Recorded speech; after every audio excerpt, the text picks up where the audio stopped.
I got to US, I always knew that I cared. I wasn't sure which angle I was going to go, but I love nursing more than medicine. I want to be able to have my own clinic. I want to be able to practice mental health.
Well, thank you all so much for joining us. We appreciate you. You don't have to be here tonight, but you are here, so we thank you. We thank you all for joining. Hello, my name is Dr. Princess Fumi Hancock, and welcome to Life Rehab TV. This is a global, let me say that again, a global town hall where health and wealth flow. Here we attempt to disrupt health as well as wealth by bringing you innovative ideas, innovative solutions by innovators like myself. Here, not only do we do that in real time. We make it raw. We give you raw answers. And boy, we do not shy as giving you the answers, no matter how painful it could get. So welcome again to Life Rehab. For those of you who are new to this platform, again, my name is Dr. Princess Fumi Hancock. I am the host of this Global Town Hall. Who am I? I'm a princess in Suburbia, living in Suburbia, a Nigerian princess living in Suburbia. And not only that, I'm also a board certified doctor of nurse practice with my area of specialty in psychiatry with 2 clinics in Arizona. We're also, many of us here too are best-selling authors, number 1 best-selling authors. If you're number 1 best-selling, can you say what? That's right. And so they're part of Fearless Visionaries, and I'm so proud of them. People know me as your compassionate trauma care. Now, you know, I used to say trauma care expert, but I changed it and I started calling myself trauma care maestro. A maestro is somebody who does this, right? Who orchestrates things. And I said, wait a minute, why can't I call myself a maestro? So I am your trauma care, compassionate trauma care maestro. And of course, your Life Rehab ambassador. This is what I love to do here. I love people to toot their own horn. I know that a lot of talk shows, you hear people, they read all these things, but I think I like it when people toot their own horn. because it brings power. And on this platform, we talk about power. Each one of us have power. Yes, we talk about mental health, but we do talk about individual power and authority and the power, standing on our power. And we start that by giving everybody, I'm not calling them my guests because they're not, they are my co-host here tonight. Dr. Evangel Savage, we miss you. So I just remember that. So I'm going to call out each name, and I want you to just, you know what, just blow the minds of our listeners and our audience by the powerful people that you are. And do not leave anything behind, y'all. All right. So I'm going to start with Wendy Alexandra. Wendy L. Alexander. Can you just tell people who you are, please? Hello, everyone. Thank you so much, Dr. Princess Fumi Hancock, for having me. Welcome, everyone. My name is Wendy L. Alexander, and I am the #1 cross-culture consultant. Did she say that? Yep. Yes, I did. Right. I am the #1 cross-culture consultant. That's right. I am a best-selling author, international award-winning international speaker, and I am so excited to be here. Thank you. All right. So let's go to Terry Charles. Thank you, Princess, for having me here. And hello, everyone. So nice to see everyone on this panel. I'm Terry Charles. Some know me as Terry Holt-Charles. I'm an attorney. I practice right outside of Baltimore, Maryland. Actually, this is a second career for me. Right before starting law school in 1993, I worked for IBM as an electrical engineer for several years. But actually what I am most excited about right now is a couple of years ago, doors have been opened answering a prayer that my husband and I would walk together in ministry. So that has become possible. So right now we walk together in the area of leadership development, in particular, righteous leadership. We have a nonprofit where we do this work, and we both have also been appointed as special assistants in leadership development in Europe, in the Middle East, and in Liberia for international ministries. So we're just blessed to have this opportunity at such a time as this. It's really needed in this time. So glad to be a part of this tonight. Awesome. Thank you for joining. Thank you so much. So I'm going to go to Chichi Edna Injoku. Hi, guys. I thank you, Princess Fumi, for this opportunity again. I am a filmmaker. That's like my passion. But I'd like to say first, though, I'm an entertainer, so I'd love to clown. It's bad because it's like, get serious. But I guess that's what I love about making films is we can tell stories about our lives, about activists that have passed on, like, John Lewis. Someone's picking up his biopic somewhere today. Like, who's going to tell his story, right? So I love telling stories, and I have loved making films for years, and I get to write my music and put it in it. Sometimes I get to act, and I love doing stand-up, so an entertainer overall, but it's got me into doing business about entertainment. So I definitely love the entrepreneur side of being able to take things to the next level financially for the world of entertainers.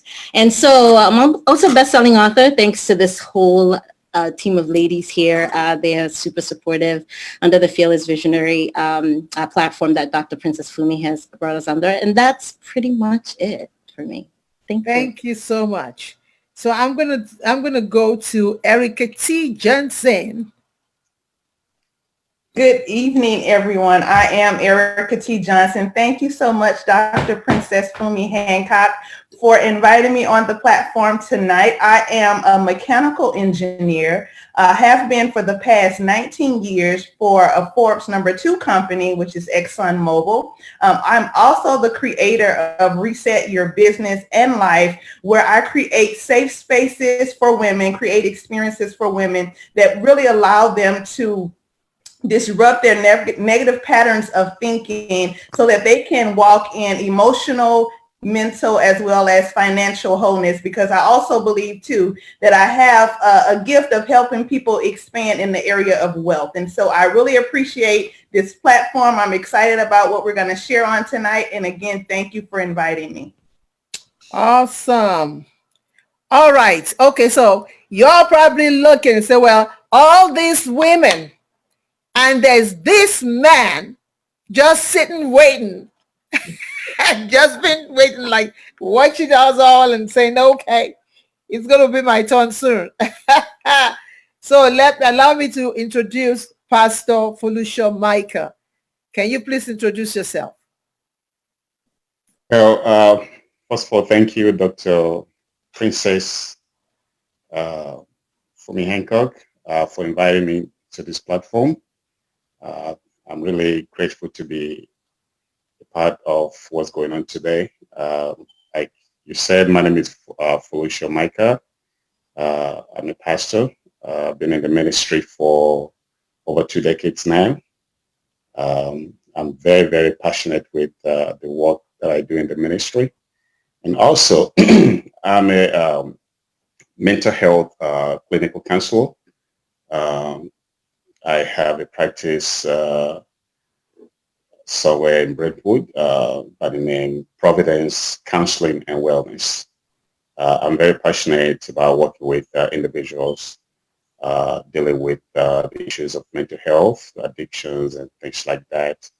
And also, I'm a big advocate for having conversations regarding the intersection of ministry and mental health, because I want to see, people in the ministry as well understand the plight of mental health and not just dismiss it and know that it's something that needs to be addressed.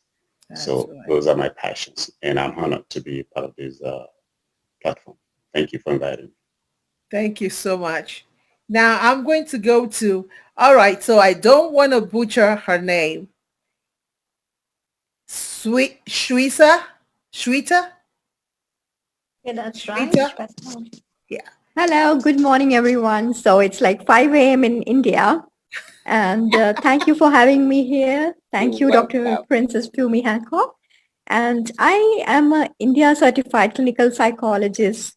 Tried my bit to contribute wherever I went, in whichever country like Australia, Switzerland, and UK, and contributed in the non-profit initiatives there, especially for the multicultural women and their mental health.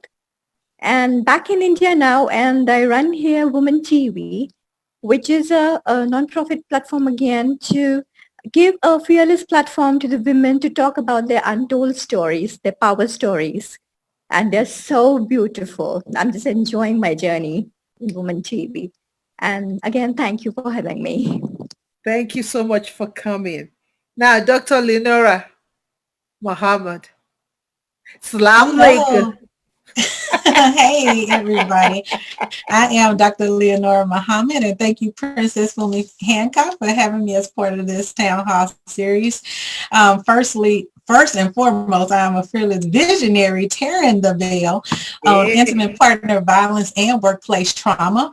I am a board certified adult geriatric doctor of nurse in practice. I've been in healthcare for the last over 17 years now. I have experience in nursing practice, a newly board member for the National Black Nurses Association. So I'm super excited about that. And then I've spent the last 14 years in correctional health care. I'm currently the Senior Director of Quality Improvement and Patient Safety for a leading correctional healthcare company where our mission is just to improve the quality of those individuals that are incarcerated and that will be returning back to our communities. And I our societies as our neighbors and our colleagues. So we just want them to return back into society with their healthcare status better than how they were before they became incarcerated. And so that's what we kind of focus on right now. So thank you for having me, and I'm excited to talk to you guys tonight. Thank you so much. Now I got two Romanas here. So I'm going to start with Ramona Jones. Hello, everybody. Thank you, Dr. Princess Fumi Hancock, for inviting me here with the rest of the Fearless Visionaries. I am one of the 18 best-selling authors of Tear the Veil. Oh, look at her. She shocked me there. I was looking down here and I heard somebody laugh. I said, this must be good. Yeah, you have to be ready. You got to be prepared. Hey. I am a writer by trade. So I started as a technical writer. I am now a UX writer, disrupting the healthcare industry to bring accessibility and user-centered design to call centers and to multi-channel access for members and providers. I'm also a healthcare mental well-being advocate, starting with myself, taking care of me, and then also sharing with others, encouraging them to take care of themselves. So I'm happy to be here as part of the panel to share with all of these other great panelists. So thank you. Thank you. And now we're going to go to Ramona Phillips. Hey, thank you, Dr. Princess Fumi Hancock, for allowing me to be here tonight. I almost didn't make it, as you know, but I'm so grateful that I feel better. Anyway, I am the CEO and founder of Trauma Defeated, vice president, also best-selling author of Tear the Veil, vice president of Speranza Human Compassion Project, and I'm on the board of the American Foundation of Suicide Prevention. I'm one of the presenters for NAMI, which is the National Alliance of Mental Illness. And did I say I'm the founder of TraumaDefeated.LLC? So I get a chance to help hurting people grow past trauma. I say into authentic leadership, regardless of the area of expertise. I teach them the importance of being mindful, feeling the feelings, and the importance of self-awareness. That's me. Thank you so much. Wow. Now, for those of you who are watching, I know that you already know that this team is just incredible, right? You already know that. I don't have to tell you that. You already know. So we're going to start off right away and start talking about what mothers, I'm going to say this again, what mothers, what aunts share with their girls.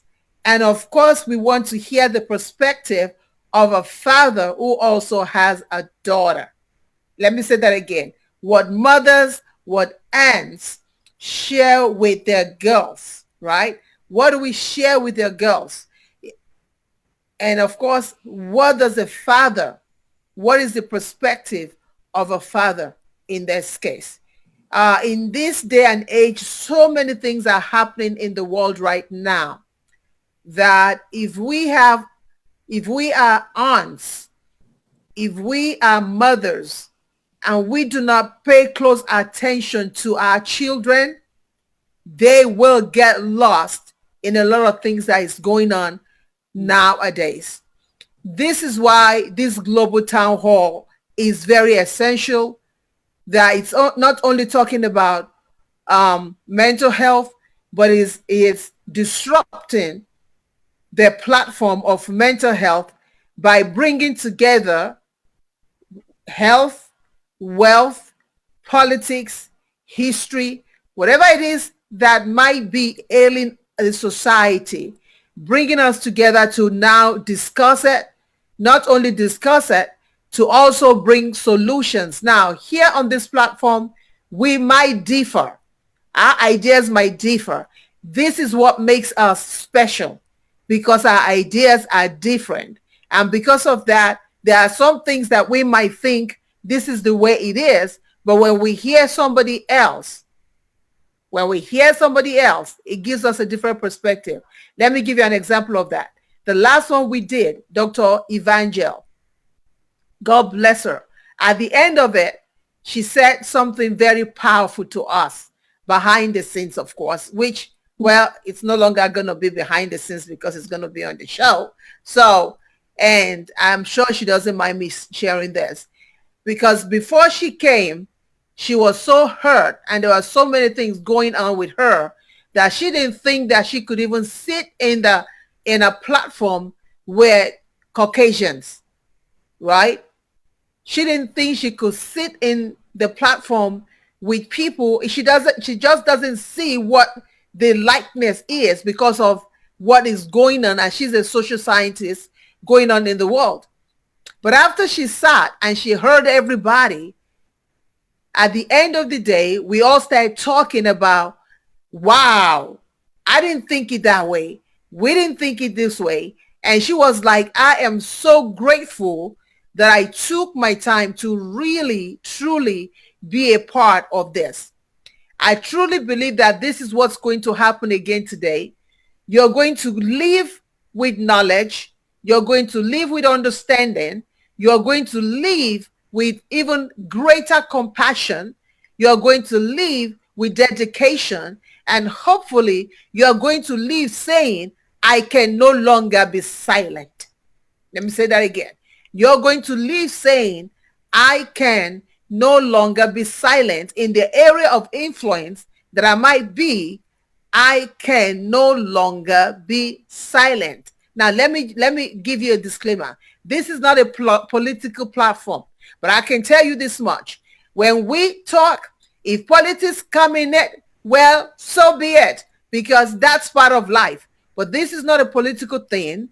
It's a mental health thing, right? It's a thing that deals with humanity, and politics is part of humanity. Our history is part of humanity.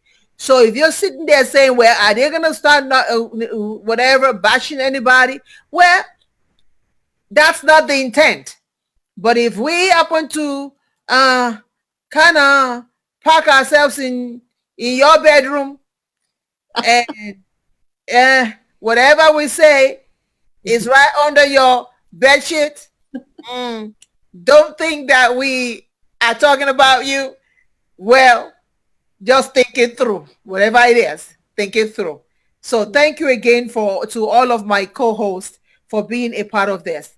Let's start with this question, because this question has been bugging me all day. When we talk about mothers that are sharing stories, that are sharing history, sharing something powerful with their daughters.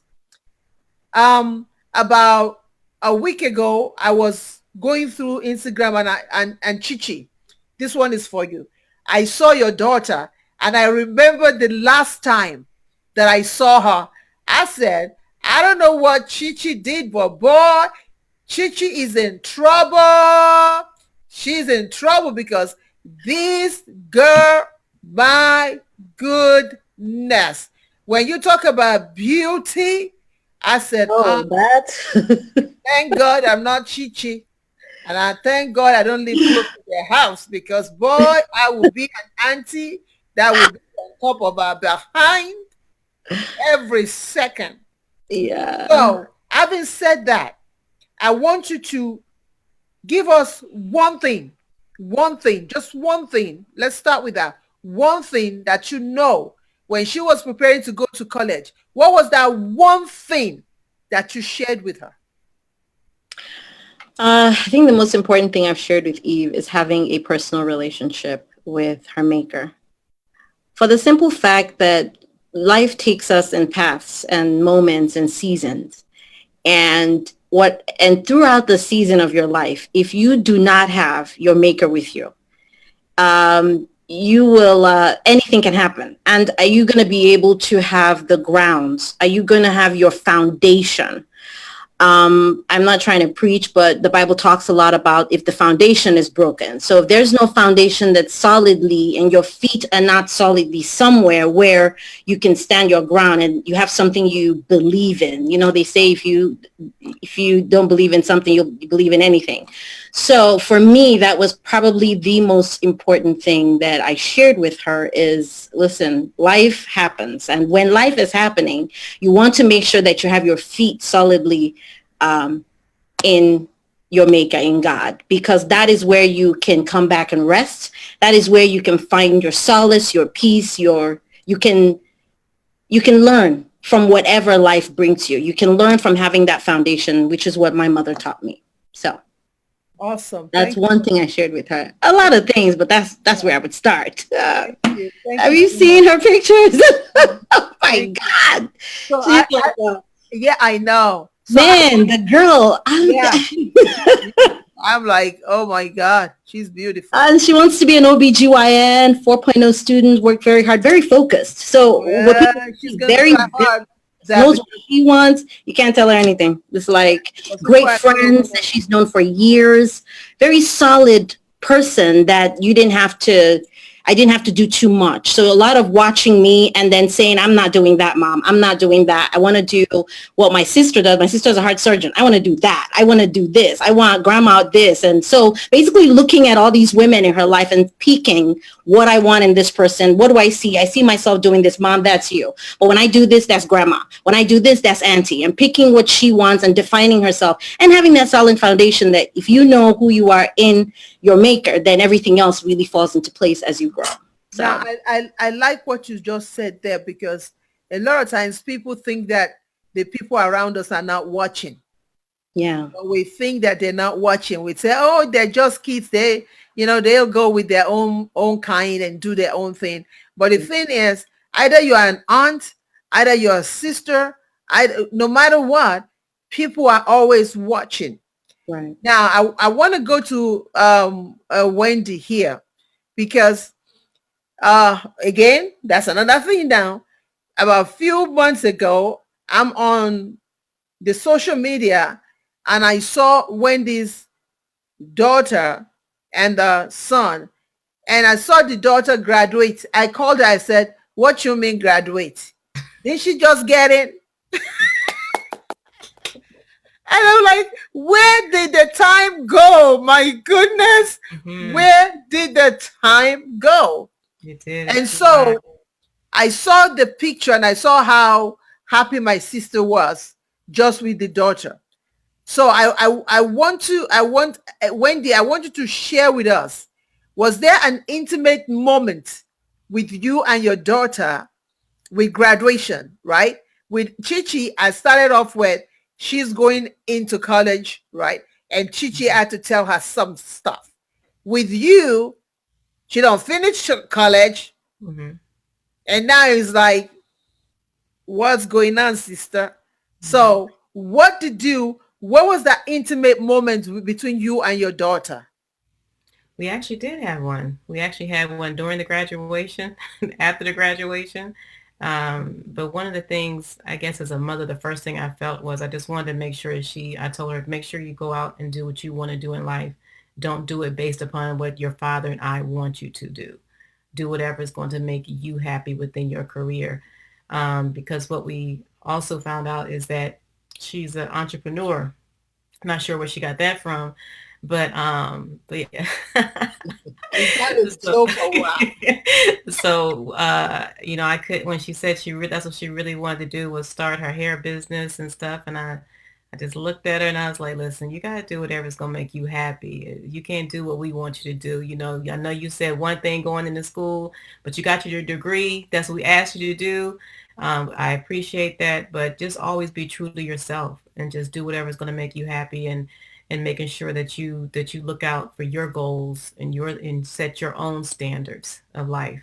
And we still continue to have that conversation today. I always check in with her.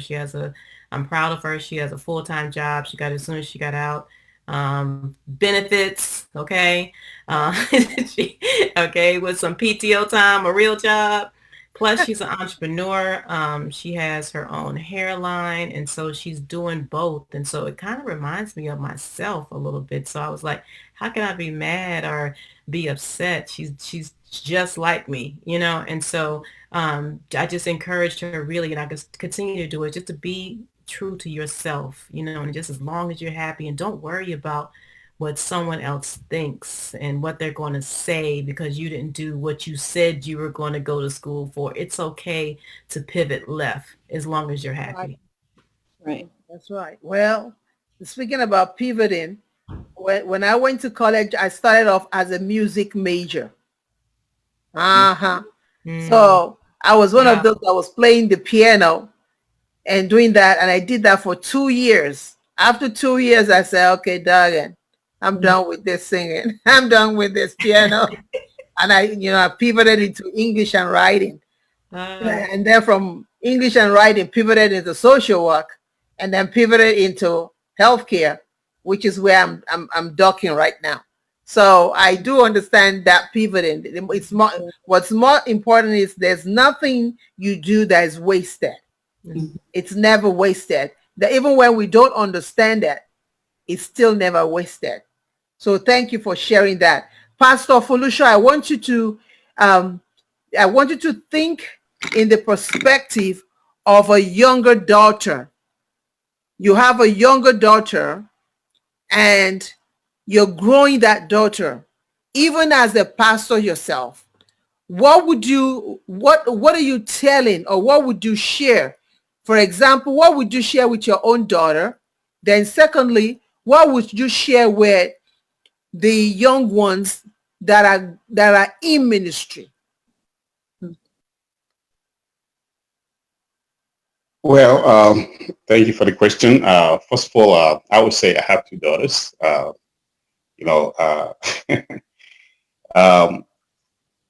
first thing I will share, from the perspective of a father and also as a pastor, first of all, I will piggyback on what Chichi said earlier. Number one thing is that God is very important. That's right. If you have your foundation in order, then the structure is going to be able to stand. That's something that's very huge to me. And I make this analogy when I speak. I saw a structure being constructed somewhere in East Nashville some time ago. And I go there, with all the excavations and everything. And I go there to take pictures of the progress of this work until the building is in place, and because that stands out to me, because when the foundation is messed up, it doesn't matter what you build on it. So that's why I'm going to piggyback on what, Sister Chichi said earlier. That's the number one thing I share, even right from the, little, young age, that God is very important. And also as they continue to grow, for them to understand, the importance of their self-image. And that is very important to me as a father, that the type of self-image my daughters carry, a good,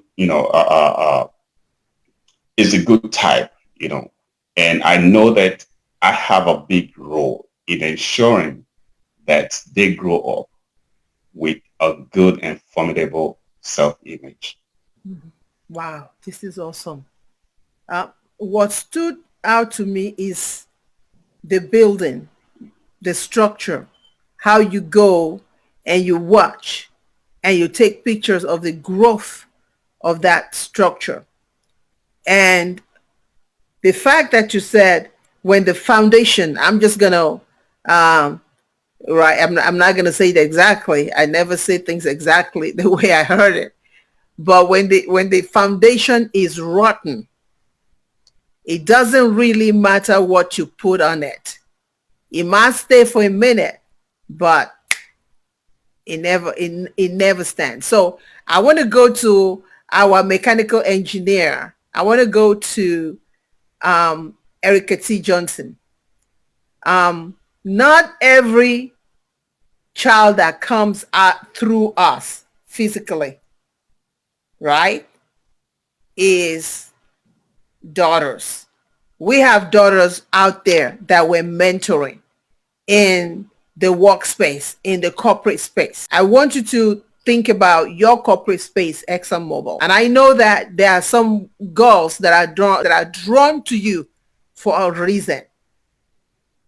Talk to us about that. What do you share with them, woman to woman, where corporate, in that corporate setting, because frankly, we know we can't say everything in that corporate setting, but there are some things that we can still share that they can take with them and move them forward. So share with us. I would have to say, Dr. Princess, I'm one when it comes to the operating in the corporate space who probably pushes the boundaries. And what I mean by that is, I've had ladies that, younger ladies in the corporation who are engineers, reach out. They found out some kind of way, not that I've publicized it, but that, I've written books, right? And more so, I've had, a couple reached out with the last book that was written, which was Tear the Veil, and they got to hear about my story in Tear the Veil, where I finally uncovered this 30-year of, experiences that I've held on to around sexual abuse. And the book is really, a tool for mental health and helping others just kind of heal through some of the tragedies and traumas that they've been through.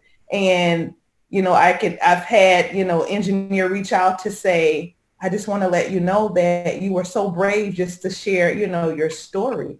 I want to be able to, can I just talk to you? I want to share kind of what's going on with me, or, this is kind of what's going on with my sister, and I'm supporting them. And a lot of times they're just looking for someone to just, be a sounding board for them. And then other times they're actually sitting and they're waiting for, advice. And honestly, I just allow, I'm led by what, the Holy Spirit is telling me to say to them. And I share it, and I'm not afraid to share it. A lot of times we're talking privately, maybe we're in a private place, or maybe we've gone out, specifically to have a mentoring session during lunchtime. We may be outside by ourselves, and whatever I'm led to say is what I actually say. So I kind of, those boundaries kind of go out the window when I'm in that personal one-on-one space with them, and they allow me the room and the space to really mentor them and to give them the wisdom that I have at that moment to fit their situation. And so that's kind of what I share. I talk to them from that space of, sometimes they come, they want to be really deep and personal. And then other times they come and they want to know, what strategies, I may have to share with them, having been, in the space of engineering in a technical role for so many years, where a lot of times there's not been many other women. Certainly not many other Black women. And so, they come specifically asking questions in that space as well. How do I make myself seen? When, I have a manager who doesn't really listen to me, and I have great ideas. What are the things that I do? So I take a lot of pride in, and it really warms my heart to know that people, particularly other women in the workspace, trust me enough to come to me and seek out, mentorship, and to seek out wisdom as well. Yeah, awesome. Shrita, I want you to chime in on this. You are in India. You have a TV show in India. I want us to bring culture into our discussion right now, right? In Africa, the way that you approach your daughters are different than the way that we approach our daughters here. What we can share with our daughters in Africa, right? In Africa, or even the Blacks as a whole. If a daughter walks into my room now and I'm not approving of what that girl is doing, half the time I don't open my mouth, but my eye says it all. And so when I look at that child knows instantly I better duck, run, and keep running, right? But something that happened here with my boys, and I think they were trying to pull my legs to prove a point. And we had some visitors. They were probably maybe 9 or 10, and we had some visitors. And I mean, the visitors were talking adult discussions. And here were my boys sitting there pretending they know exactly that that is a no-no. But the two of them, they went behind and said, okay, let's give this woman a little bit of a grief today. So they walk in and sat down. So I'm doing my little usual thing, rolling my eyes, doing my eye, looking at them. And every time I look at them, they look at each other and they keep sitting down. Oh my God. I was so furious. And then one of them says, "Mike, something wrong with your eyes?" Right in the front of visitors. Now, you know, I was livid. And by the time it was over, I said, "Bola, why did you do that?" I said, "Ma, we just wanted to give you a little dose of your medicine. And that's why." So why am I sharing this? Culture plays a role in how we raise our children. Either we like it or not. It might be deliberate or indeliberate. They might be watching us, right? Our nieces might be watching us. People that are in church might be watching us. And it does play a role. And you from India, can you tell us your experience where how does culture play a role in your care for your daughters and what you see in India? Right. So to start with, I'm a mom of 5-year-old. She's Shaina.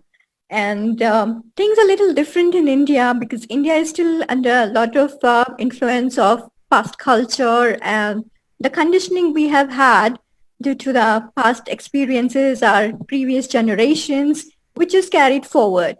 And women now, like my daughter, she says, "Don't call me a girl. I'm a little woman." I'm like, okay, what does that mean? And she is ready with the definition she has, whatever that is. And she's very vocal. So the new generation here is very vocal about what they feel is right, what they don't want to do, what they want to do. And they want us to accept that, you know, as parents, as mother, it's fine that she's so vocal and she has her own space. And when I was 5-year-old, I don't even remember that, you know, talking for myself. I was too mama till almost 10 years. And so it's very difficult for me as a mother and even as a past daughter, you know, to understand this new image which is coming up of daughters around me, including my family and my own daughter. So what I strongly see in her and many daughters around is that they're very strong feminists.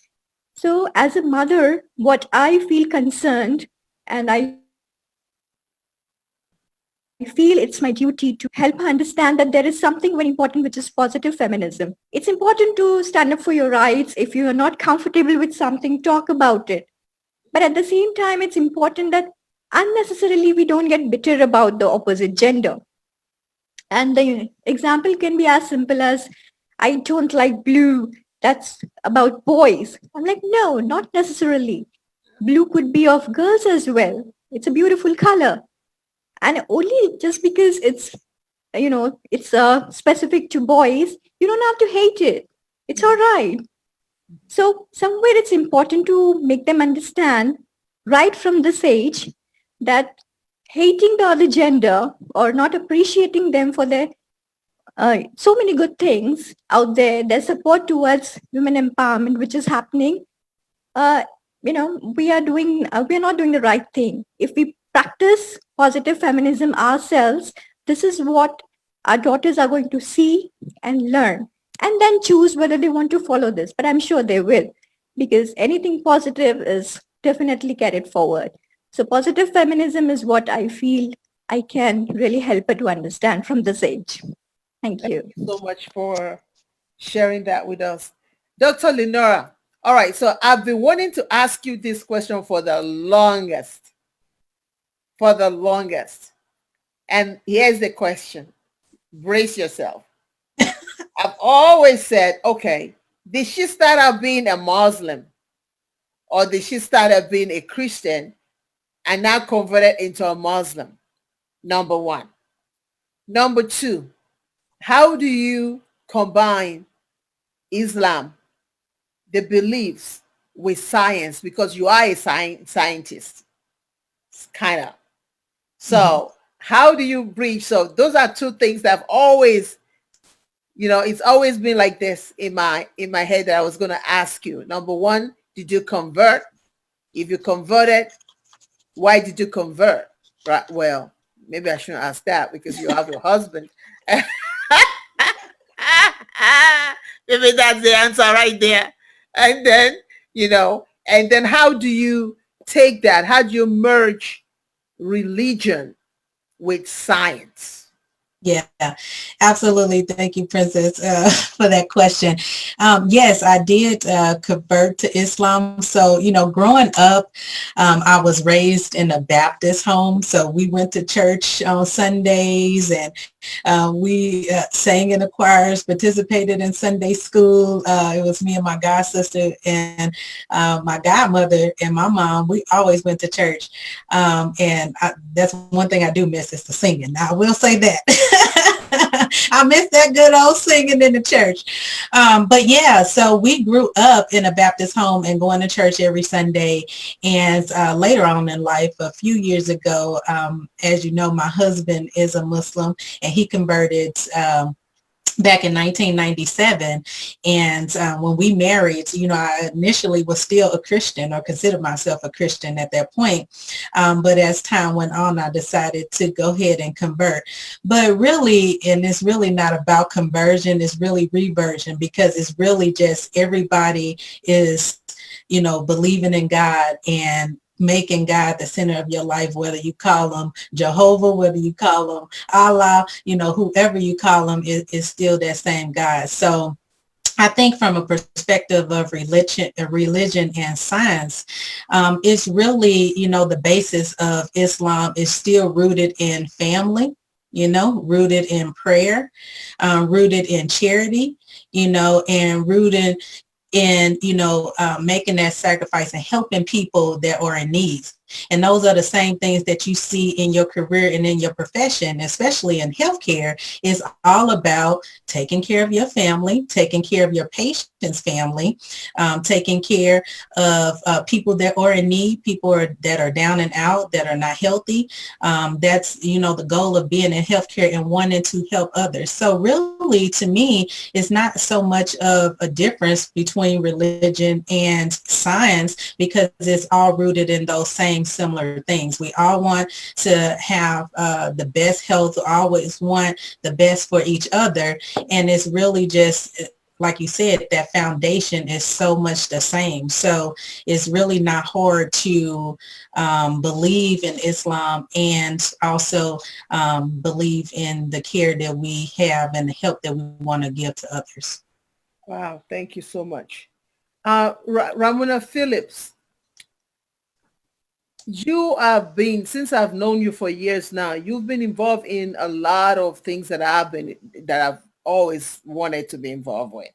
One of it is NAMI, right? And you and I have talked, we had discussions with prevention, suicide prevention, and all that. And I've seen you go into schools to speak on these topics. How do you approach suicide prevention? Where? How do you?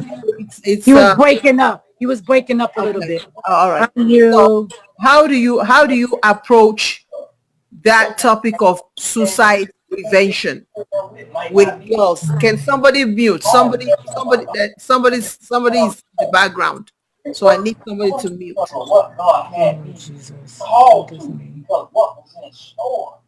Oh, Jesus. Let me see if I can answer that question. Can you hear me? Yes, we can hear you. Okay. Oh, shoot. Hold on. Yeah. The bottom. Okay. You said about suicide, right? Yeah. I tell what I do is I love connecting with the young people, first of all. And I realize that, even sometimes when you think they're not listening, they really are listening. And believe it or not, when I tell my story as a youth, how much that they can relate to the feelings, and even a little bit of my story. A lot of them still struggle with the shame, right? And some of them don't even want you to know that they are thinking about suicide or that they have a mental health this condition. And when I was speaking over at some of the high schools and over at the university, some of them, after my talk, they would just come over to me. Caucasian children, Caucasian boys, Caucasian girls, Black, African American girls. They would just come over to me and begin to talk to me and tell me their story. And I realized that there are so many young people today that are hurting, that are struggling with shame and struggling. They've also going through abuse in the homes. And so when I talk to them, I remind them that there was a time when I thought that there was not help from me when I was a young person, and how much I felt like I was alone as a young person, or most of all misunderstood, because a lot of them really do feel misunderstood. Some of the people that they expect that they can go to, they feel like they can't really talk to, that person, or sometimes it's even the parents. Sometimes the expectations are so high when it comes down to the parents or other people that they really want to lean on. So it's good that they can come to someone that's not ashamed to tell their story, someone that actually remembers the story. And by God's grace, I remember a lot of my story as a teenager, as a youth, and I believe that's just God just saying, I want you to remember certain things, because even today, regardless of what year it is or what time of season that it is or whatever, our young people are still struggling with self-esteem issues, and they're still struggling with some they want to still they're self-medicating for a reason. A lot of them are self-medicating, they're hiding. I have some of my son's friends have actually committed suicide by drug overdose. And I'm talking about, young, they come from all walks of life, even, the Caucasians and the $500,000 houses and things. We might think they don't have any problems. They have problems too. Of all nationalities, a lot of these children are struggling, they're hiding, and they feel misunderstood. So I'm grateful that I can be a voice for them. I'm grateful that I can have, even if it's just an opportunity to mentor one of them or give them, some contact information and just give them some words of encouragement. Because one thing I really, really was excited about when I decided to get some help as an adult, that there was help for me all the time. There was some help out there all the time, and I didn't know it. Actually, I was kind of upset about that, because I'm like, I felt like I was in the dark, and then all of a sudden at like 30 years old, my eyes begin to open, and I realized, wait a minute, it's help out there. So I love the fact that I can tell these young people that there is help for them. Yep. That's it. Wow, awesome. Ramona Jones. I want to kind of segue. I want to segue into something. I want to segue here into something. And let's see. I think I hope I didn't put Ramona Phillip out of the camera here. First, we are so grateful that your brother is taking a slow and gradual step towards restoration. I don't want to call it healing alone. I restoration. And for those who do not know, and those who are hearing this, Ramona's brother contracted the COVID-19 virus. And for those who are listening, who still think that this is an agenda of, I tell you what, I'm in this country and I still don't know what left and right is. People tell me these ones are the left and the right. I still don't. This morning, I think my husband is probably tired of me always asking who is the left and who is the right. Because I still don't know. And it's really amazing to me. Now, I know I'm about to push some buttons right now. It's really amazing to me how people have taken something this serious, something that is more humane, and turn it into a political riot, political rubbish. And the fact is, when you know somebody who is close to you that has suffered it or died of it, do we even have to have somebody that we know before we know that something is going on? So I look at our society these days, that people are so far removed. As long as it doesn't touch my family, it doesn't exist. It's not my problem. But you know what you and your sisters have had to do to make sure that he's still standing today. You know, Ramona. So I want us to think about the nieces that you have. What is the lesson that they have learned with you women standing in the gap? Because that's what you did. First, share a little bit about what I'm talking about, and share a little bit about standing in the gap, because we're about to go to church around here, people. And then talk to us about what your nieces, because I remember one night when I came to join you guys, you talked about your niece.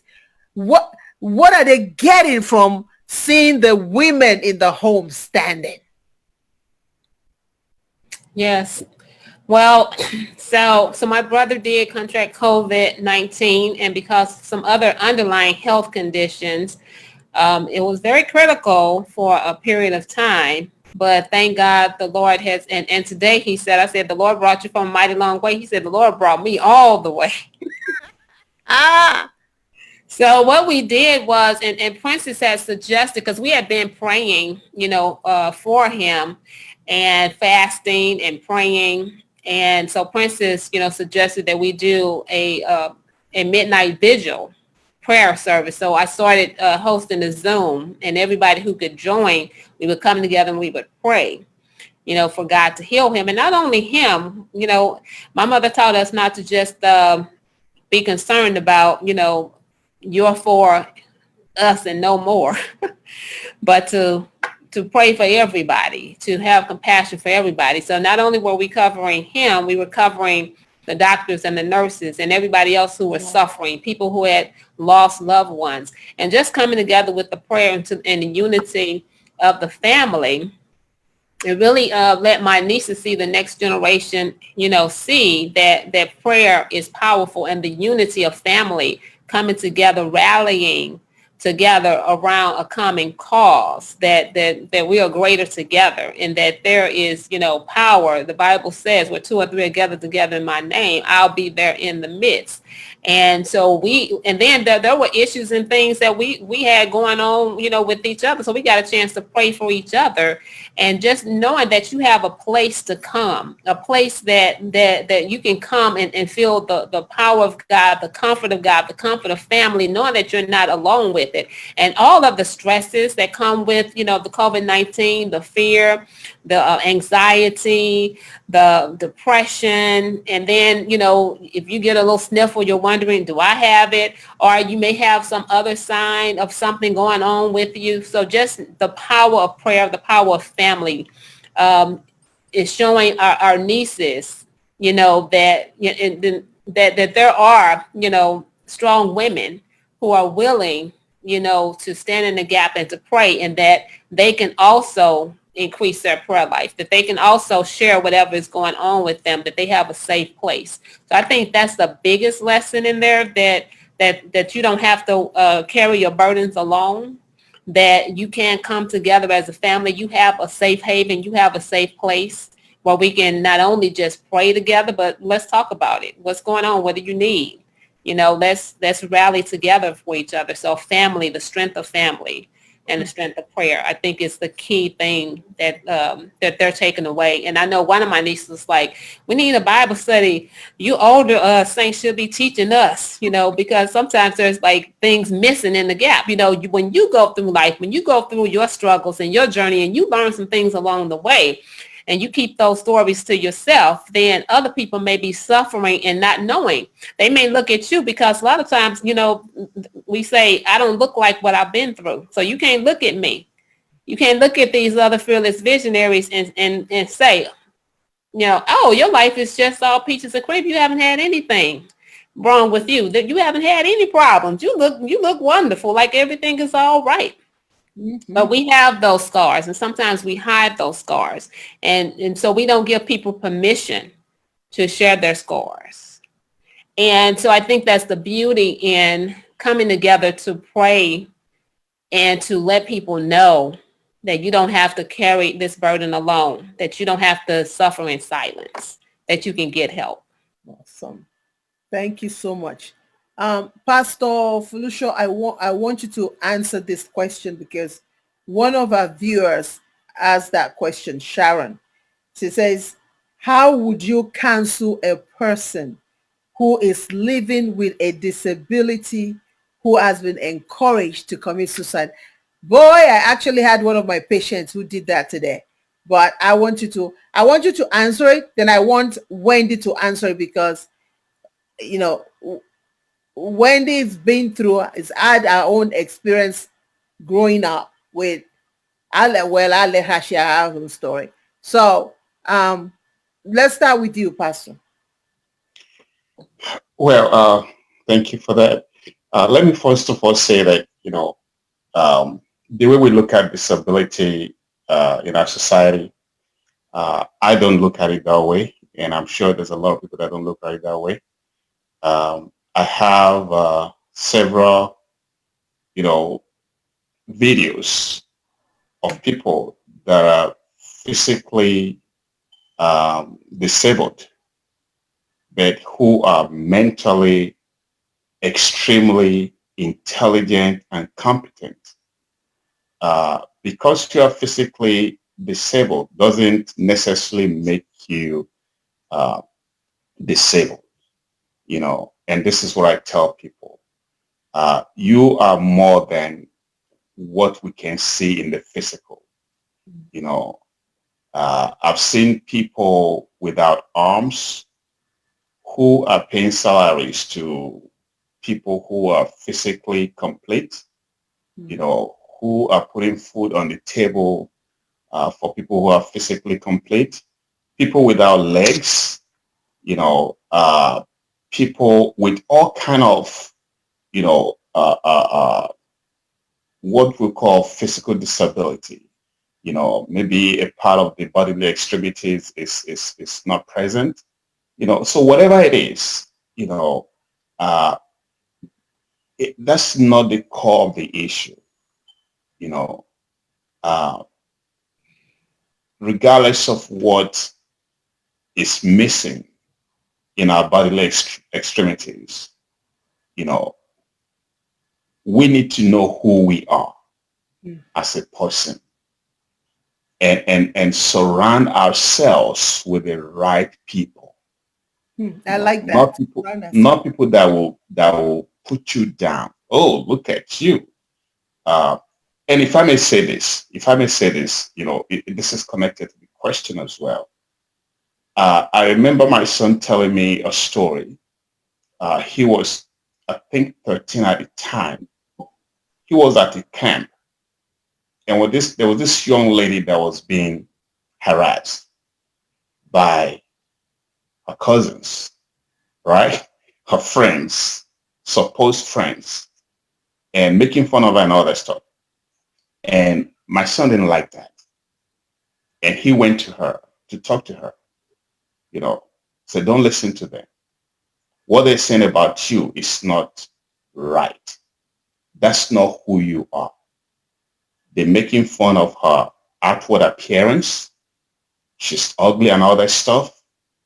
And my son sat with her. I wasn't there. She came, you know, he came home telling me the story. They were making fun of her outward appearance. And my son told her, you are more than the outward appearance. And he sat with her and they talked and they had a good conversation.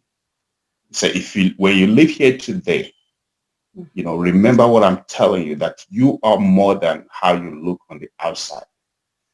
And this is why I'm sharing this story. And the young lady looked at him and said, why are you talking to me? Why are you not like them that's making fun of me? And he told her why he's not like them. And the young lady said, you know what? Because of you, I'm going to leave. She said, I've already decided that tonight I'm going to take my own life. So I already made that decision. He said, but because of you sitting here talking to me, I'm not going to do that anymore. So my son was sharing this story with me. And the question you asked just took me back to that story. That we are more than how we look on the outside, And when I see pictures of people who are considered to be physically disabled and all that stuff, maybe on Facebook, on YouTube or whatever, I always try to save it because I use them as teaching tools, So for someone that's disabled physically, that's thinking of maybe committing suicide, from a mental health practitioner, perspective, I begin to talk to this individual about who they really think they are. Talking about self-image. The image you have on the outside doesn't really, depict who you are, your real self, your true self. So being able to look at things, being able to take at things from that perspective, can be very helpful. Don't speak to the physical, speak to the mind, speak to the core of what makes this person a human being. The fact that you are physically disabled doesn't make you any less of a human being than myself. Even as a counselor sitting in front of you, it doesn't make me any more important than you. And I don't want to start mentioning names, Dr. Fumi, I'm sure you are aware of, individuals in social, in our society who are disabled, without arms. In fact, I just saw one few days ago, a young man, African-American man without limbs at all, who's a well-known wrestler, for his school, and I look at the video, I'm like, my goodness, I can't even do what this young man is doing, So counseling an individual that's thinking about suicide because of, it can be hard, and I'm not trying to trivialize it. It can be hard. So that's why it's important for such an individual to surround himself or herself with people that knows and understand his or her value, that know who this individual is really, really is on the inside and not just in the physical sense. Wow. Wow. Wendy, before you answer, I was sitting here just listening to what Pastor Folusha was saying, and I remember one of my patients today who I've tried to commit suicide on several occasions. And I said, well, what about today? He says, well, I'm still having that active thought of committing suicide. And I also remember my own experience. And I remember that if someone had come to me and said, don't go to Verrazano Bridge and jump, I wouldn't have listened. Because I already made up my mind. I would not have listened. If I would have been like that character in the Bible where the donkey is in the front and the donkey is saying, don't move any further, and I will have been kicking that donkey till I get to that Verrazano Bridge. Because I was just fed up. I was tired with life, the shame, the guilt, and everything. Now, talk to us a little bit about your own experience with suicide ideation or suicidal thoughts. And what would you tell your little girl now? You're an older girl now. What would your old self tell your younger one now about those incidences? Good one. You're always coming up with something. So I'm not going to tell all of my story because if you haven't gotten our books, we would love for you to go get our books and pick those up. So I'm just going to give you a snippet enough, okay, that you would definitely want to. So just a little bit. Actually, my experience was I was 16, so I'm much older now. And I was dealing with a relationship with a ex-boyfriend, teenager. I'm only child. I don't have any sisters or brothers by my mother. And so if it was me now, what I would tell myself is that I am worth more, that I'm surrounded by a group of people who love me, I had friends, just like Pastor was saying, surround yourself with people who care about you. But at the time, I had someone who was taking me away from those people. And so I would tell myself not to allow that to happen, even though it was to the point of my life was also threatened. So it was a little bit more extensive. So at some point, I didn't have a whole lot of control as I wanted to then. I also would have told my mother. I didn't tell my grandmother. I didn't tell any of my family, matter of fact.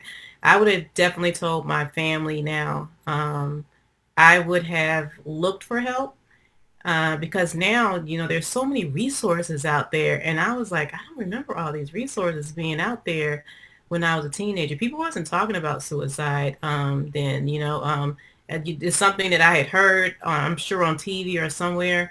But it wasn't a lot of people talking about it then. But I would definitely open up more. I would definitely surround myself. I have two best friends, Robin and Felicia, who are probably watching this, who were very close to me, who were like my sisters. Now we've had conversations about this, and they're like, I didn't know, and I probably would have definitely opened up to them more. But definitely reached out to the resources that were there, and definitely making sure that I had told my family. Thank you really for sharing. So, wow.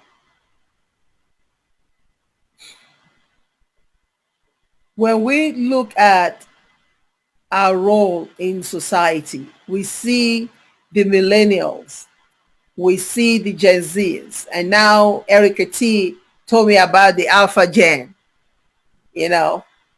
and we see that many of them are standing. They are standing for justice. They're standing for things that our generation probably, I don't think we stood, frankly, this is my opinion, I don't think we stood as much as they've been standing lately. So that we see strength in them, but we also know that that strength could be manipulated into something else unless people like us get up and say, okay, let us help you to kind of tone this. Let us help you, train you so that that holy anger that you have for injustice can be tamed and done in the proper fashion. So, having said that, if one of the protesters that we're seeing was your niece, your daughter, what would you say? Let me see. Shrita, what would you say? What would you say to your daughter protesting? What would you say to your daughter who is going out there protesting? When it comes to my daughter, when the daughters around me, first thing, have they understood why they're protesting? If they're standing for something, are they convinced themselves, or it's just the mob psychology, the crowd psychology they're trying to pass on with? And this is very important. When you're standing for something, you know that this is what I want to do. I'm not forced to. And secondly, that how far she wants to go with this protest. Is she ready for the consequences? This is very important because you start off with something very aggressively, very passionately. And then you'll end up thinking, where am I? Where am I heading? Why am I here? So you need to understand where is this journey of protest leading to, and am I prepared for that result, that destination in there? Thank you. Wow, thank you. Terry, you are an attorney and you're also a minister, which there are times, I feel like at times they could clash. Those two things can clash because of just the things that you have to read and study as an attorney, and then here you are as a minister. And then in the middle, we're talking about our children that are protesting, our children that are standing for something. So I want you to wear those two hats and speak to them first as an attorney. What does it mean to stand the way they're standing right now? What is the impact? What do they have to do? Because some of them are watching us right now, and a lot are going to eventually watch us on TV, right? What would your attorney self tell them about how to take this protest and make it, where to go from A to Z? And then I want you to now turn around and then drop that hat and then put on the minister hat and speak to them. Wow, that is a really good question, Princess, and reality in terms of where I find myself. I think about my initial reaction to when I see these videos and how initially the flesh responds and how that is inside us, that sense of the desire to see justice, to see these, these things that are occurring, to look at this day and look back 10, 20 years ago and just saying, well, wow, we made some progress, but these things still exist in our society. So you empathize with I empathize with our young on so many levels, because this is reality. I look at them and I see what they're protesting about, and you can't help but reflect on how racism and so forth has impacted your life. You haven't been out there marching. You've been in corporate America. Your battle has been in a different place, but you still see these things. You still see your husband randomly stopped, racially profiled. You still see these things. You're not immune. I don't care the degrees you have. I don't care how much money you have. It doesn't protect you or shield you from being affected by these things. So I see them, and also I may feel some accountability, even in a sense, because we have benefited. My generation may have benefited a lot from sacrifices previous generations made that have been out there, that have died, that have been out there marching. So kind of in this situation, a little maybe outside of this generation, but can relate. So when I see them, my first instinct is I support them. Number one, I understand, I support them. They need our support. I admire the initiative and the passion and the energy that they bring to this, and it's necessary. Some say, this protest. Why are you out there? What good is it?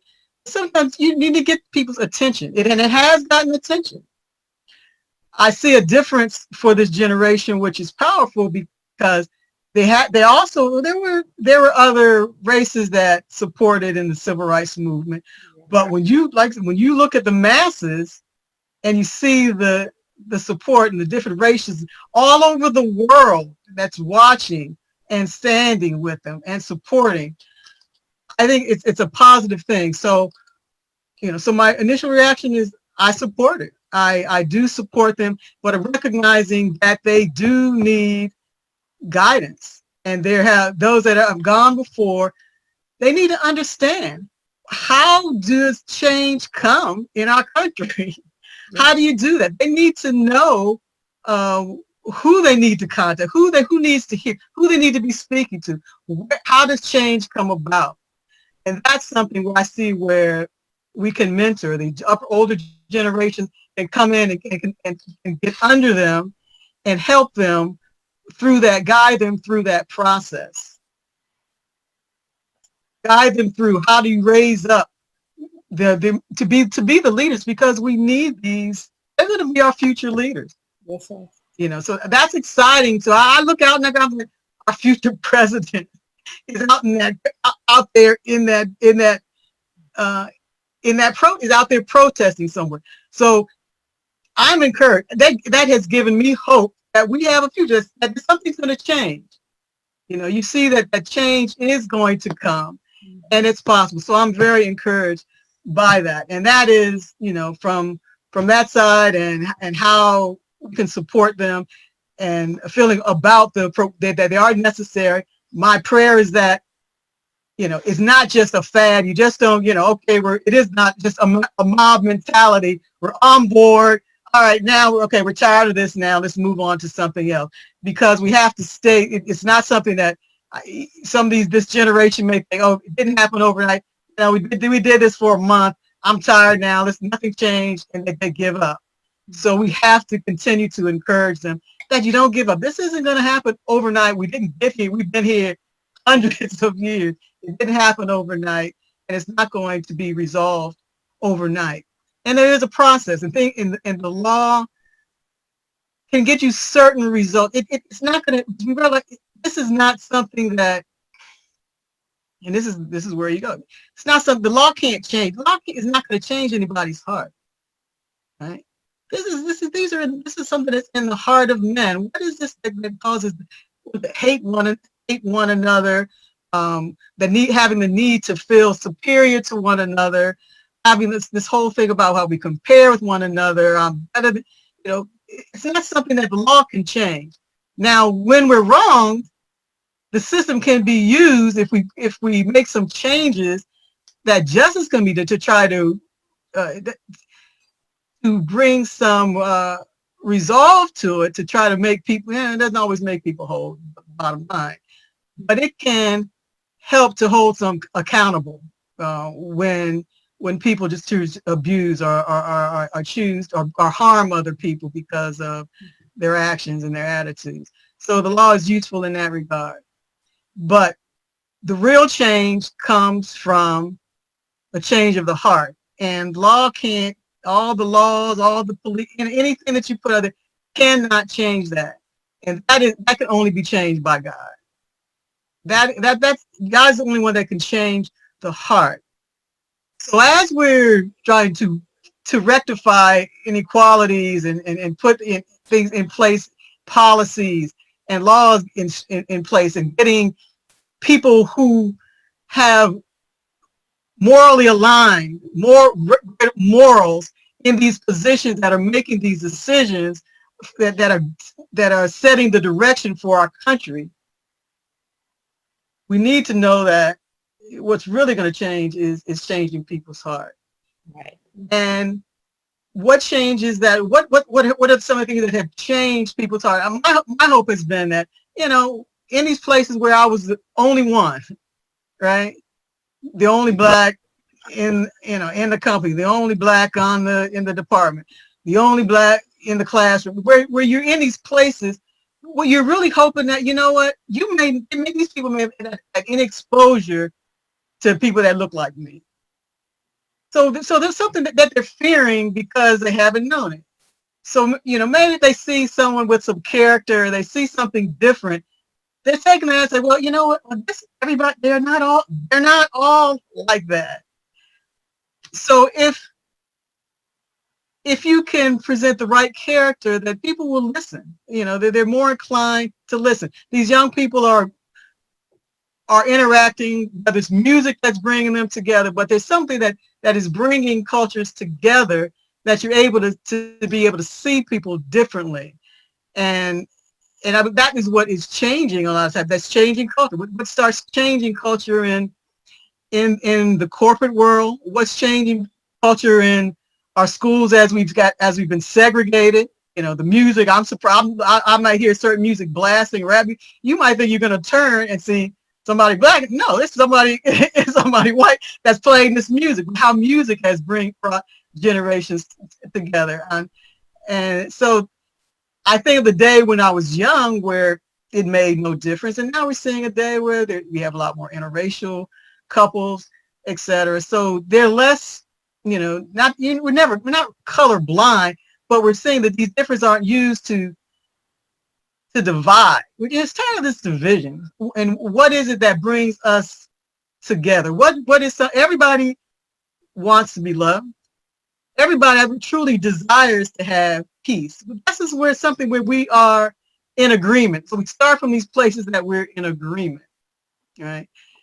We believe in God. Many of us say that we believe in God. And we may have different denominations, but what is it where we come into agreement?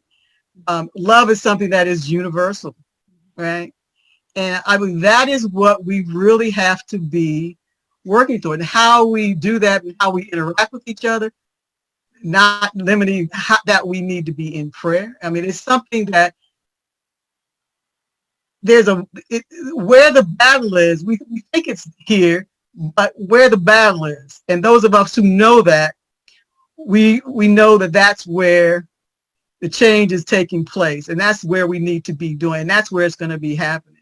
So where I reconcile it, even though I empathize and I know that's here, but I know where the real change is going to come, and that's where the true focus is. But we still support these young people, because the changes need to be on this end too. They need material, they need support, and emotionally and morally they need that support. So that's where we can support them there as well. Thank you. So I want to play the devil's advocate here before I go to Erica. Who else has a completely different opinion to this? Who else amongst us? Is there someone among us that has a completely different opinion as to what is going on with our children on the streets, their demonstration and all? Is there somebody else that has an opinion? I think it's not different for me. I think what I'm seeing is a lot of anger that's been built up for generations. And I think for some interviews I did for a documentary, I was talking to an activist, and he had changed laws. He had been part of laws that had been changed over some time. He was concerned about direction and the knowledge that those who are following these current leaders are taking. So is there like a plan of action? Are we saying that there's a goal by 6 months, we're going to put this person in office, we're going to vote here, he was saying that protesting was not enough, right? That there were so many pieces into actually getting laws changed and leadership changed in America that protesting was just a very small piece of it. And I'm not sure that knowledge is out there like that. I'm not sure that the people who are protesting, or the younger ones, let's talk about the youth, know that there are so many pieces. And I'm hoping that their leaders in their various activist groups are following through with all the pieces. Dr. Vangel is one person who's a social scientist. There's so many pieces that are needed for laws to actually change, and protesting is a very small piece of it. If we go on Fearless Visionary page, Erica was saying, what's your superpower? Understanding what the individual superpowers are and making sure that you're maximizing that as an individual is so important to actually forming activist groups that are effective and not just coming out and screaming.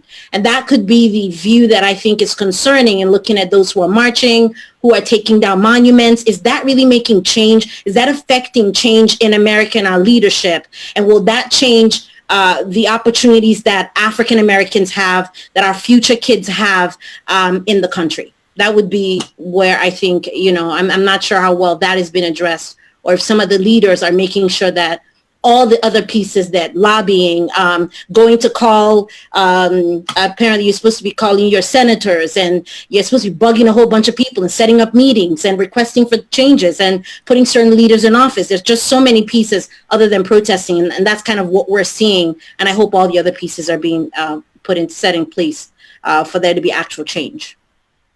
I love that response, Chi-Chi, because so I'm getting the opportunity to attack racial injustice from a corporate standpoint.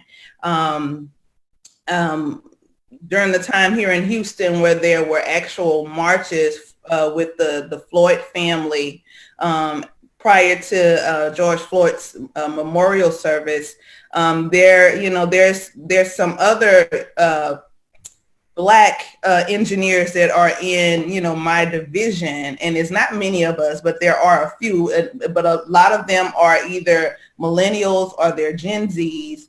And, they attended the march, and they wanted to, they reached out. A couple of them reached out to me wanting to know, what were we going to do as a corporation, even, our inclusion and diversity team wanting to know, hey, are you guys going to touch the subject at all? Like, we've not seen communication come from the corporation as a whole. Like, what are you guys going to do? And so I saw two sides of it. I saw the gentleman, reach out, say, hey, are you guys going to do anything? And he actually had ideas, right? And so he came to me with an idea to say, I think we should do a town hall, and maybe we should cover these things, right? And then on the flip side, there's also, a female that came, and it was a lot of anger, and it was a lot of rage, and it was, okay, I'm just going to quit the company because the company is not speaking anything about this.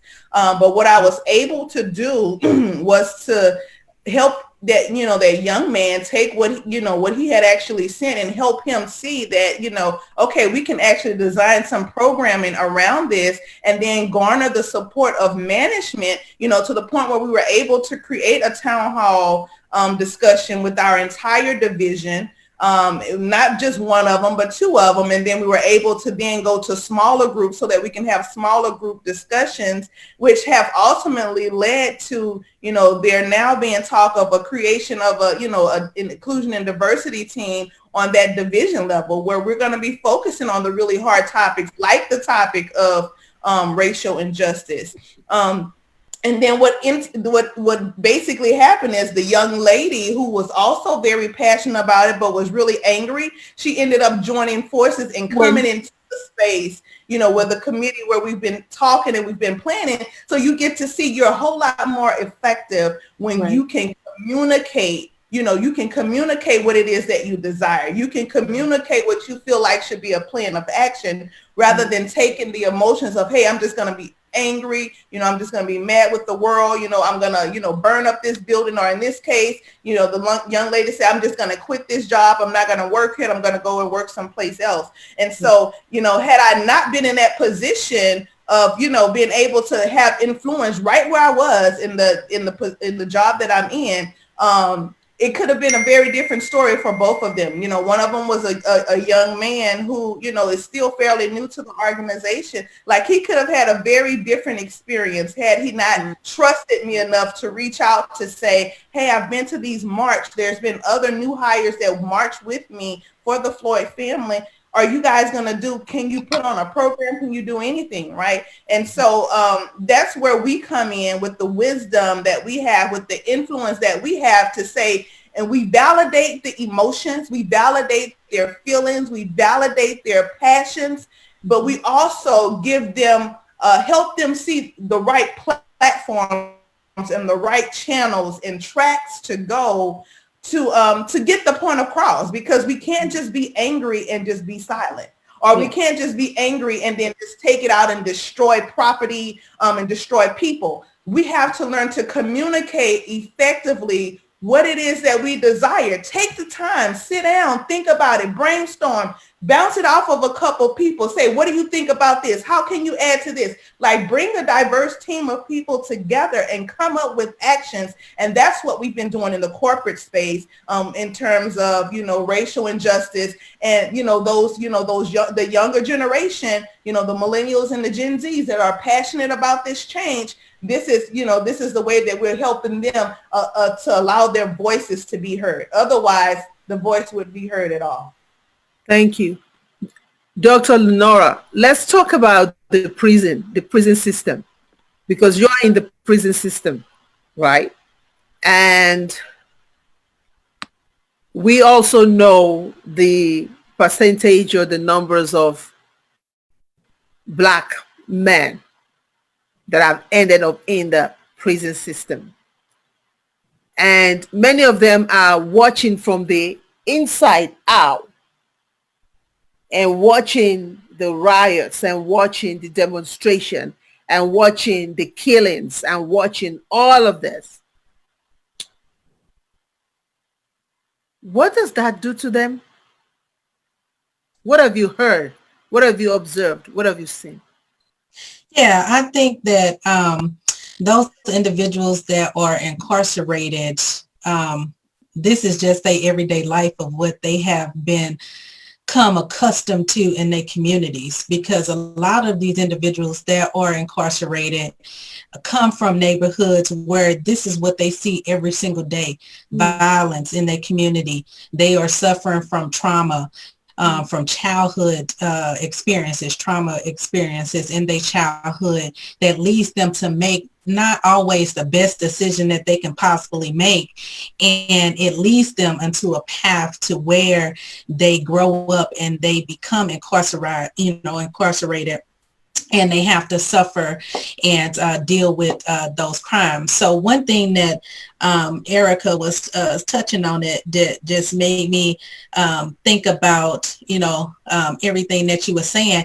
And everything that's going on with the protests right now, me being in quality improvement and patient safety, I always look at issues that come about as trying to be more proactive versus reactive to problems that occur. So in my everyday line of work, most of the times when things happen, they have already happened. And now I'm trying to solve it and trying to prevent it from happening again. But I always try to get individuals that work within the organizations to start thinking about what can we do to be proactive to avoid this situation, to avoid us from going down this path. And so I'm so grateful that the protesters are out there and they are fighting for the cause, but I'm that person of, you gotta, do your part too. So what can we do to be proactive to not put ourselves in some of these situations where something could escalate, where something can get out of hand, where things could, go down a negative path. So I love the fact that other people are trying to think about those things to decrease the amount of gun violence that's in the communities that we see every day. We have a whole group of advocates that are out there talking about, because we always going to get that argument of, well, it's killings in your community. These things are happening. What are you doing? So it has to be a group of people that are focused on their preventative measures of what are we doing in our community. And one thing I will say is the National Black Nurses Association, we have been talking about gun violence and violence within our community and what can we do to stop this violence from growing further, where people are getting incarcerated, where they have incidents with police officers, where things can go left, and then we have a whole nother situation. So the NBNA has been speaking out and having forums and having town halls on and coming up with ways, like Erica said, what can we do? What is the plan? What can we put together and come together as a whole, an organization, a nation? What can we do to implement things within our own community where we can start to see changes? How can we get these guns out of the hands of individuals with mental illness? With the people that should not have these guns. And now, again, we're not trying to take away no one's guns and no one's rights, but making sure that people are if they have guns, that they are in the hands and they are properly accounted for. So how can we change up what we're doing in our community to decrease this? So I think those individuals that are incarcerated right now, again, they are living this trauma. They have grown accustomed to this, but we have to start putting in that conversation about how can we decrease this from happening? How can we avoid you becoming incarcerated and then not being there for, because we got to take it back to the family. If you're not there for the family, then how are you raising your daughters that are out there that does not have a father? We know a lot of the incarcerated population have children out there. They're not in their lives. So guess what? Now we have fatherless daughters out there that do not have any guidance, and then that becomes a situation where a lot of the incarcerated female population have not had that guidance, and that's kind of some of the reasons why they have become incarcerated, because that trauma is there in their life, and now look at them. Now they are incarcerated because they did not have that guidance. They've had that trauma, and people have taken advantage of them, and they've had low self-esteem, and they don't know what love from a father feels like and from a man feels like. So they begin to make these irrational decisions in their life that cause them to become incarcerated. So it's just a vicious cycle. So we got to start that conversation, like Erica said, and like Terry mentioned, start that conversation with our daughters when they're young. I have a 7-year-old, so I'm always talking about her, about who you hang around, that everybody's not your friend. Everybody does not have your best interests at heart. And of course, she's 7 years old, so she doesn't understand it yet. That's more of a conversation when she gets a little bit older in her teens. But, having that positive role model of having a father in the home, I think makes a big difference. So where those individuals do not have that guidance and end up being incarcerated as they get older. So thank you so much for that response. For those of you who are watching, if you have questions, please keep dropping your questions. We really will appreciate it. I know that we've given you a lot of things to think about. Please keep dropping those questions. There's one thing that got to me here. What are we doing about it? When I look across the panel, each of us represent, we are going to ask others, what are you going to do? Then, which means that we need to start thinking about us too, because frankly, you have all those generations that are looking up to us, and some of them are even saying, you know what, we're going to bypass you all because you ain't doing nothing anyway. So we're just going to bypass you and just go ahead and do our thing. But they do it right. They do it. Some do it right. Some do it wrong. Some do it halfway, and some just do it haphazardly. And so I want us, even as we wrap up now, each one of us, I want us to start thinking, what are we going to do in our own area of influence? Erica, I want you to start this.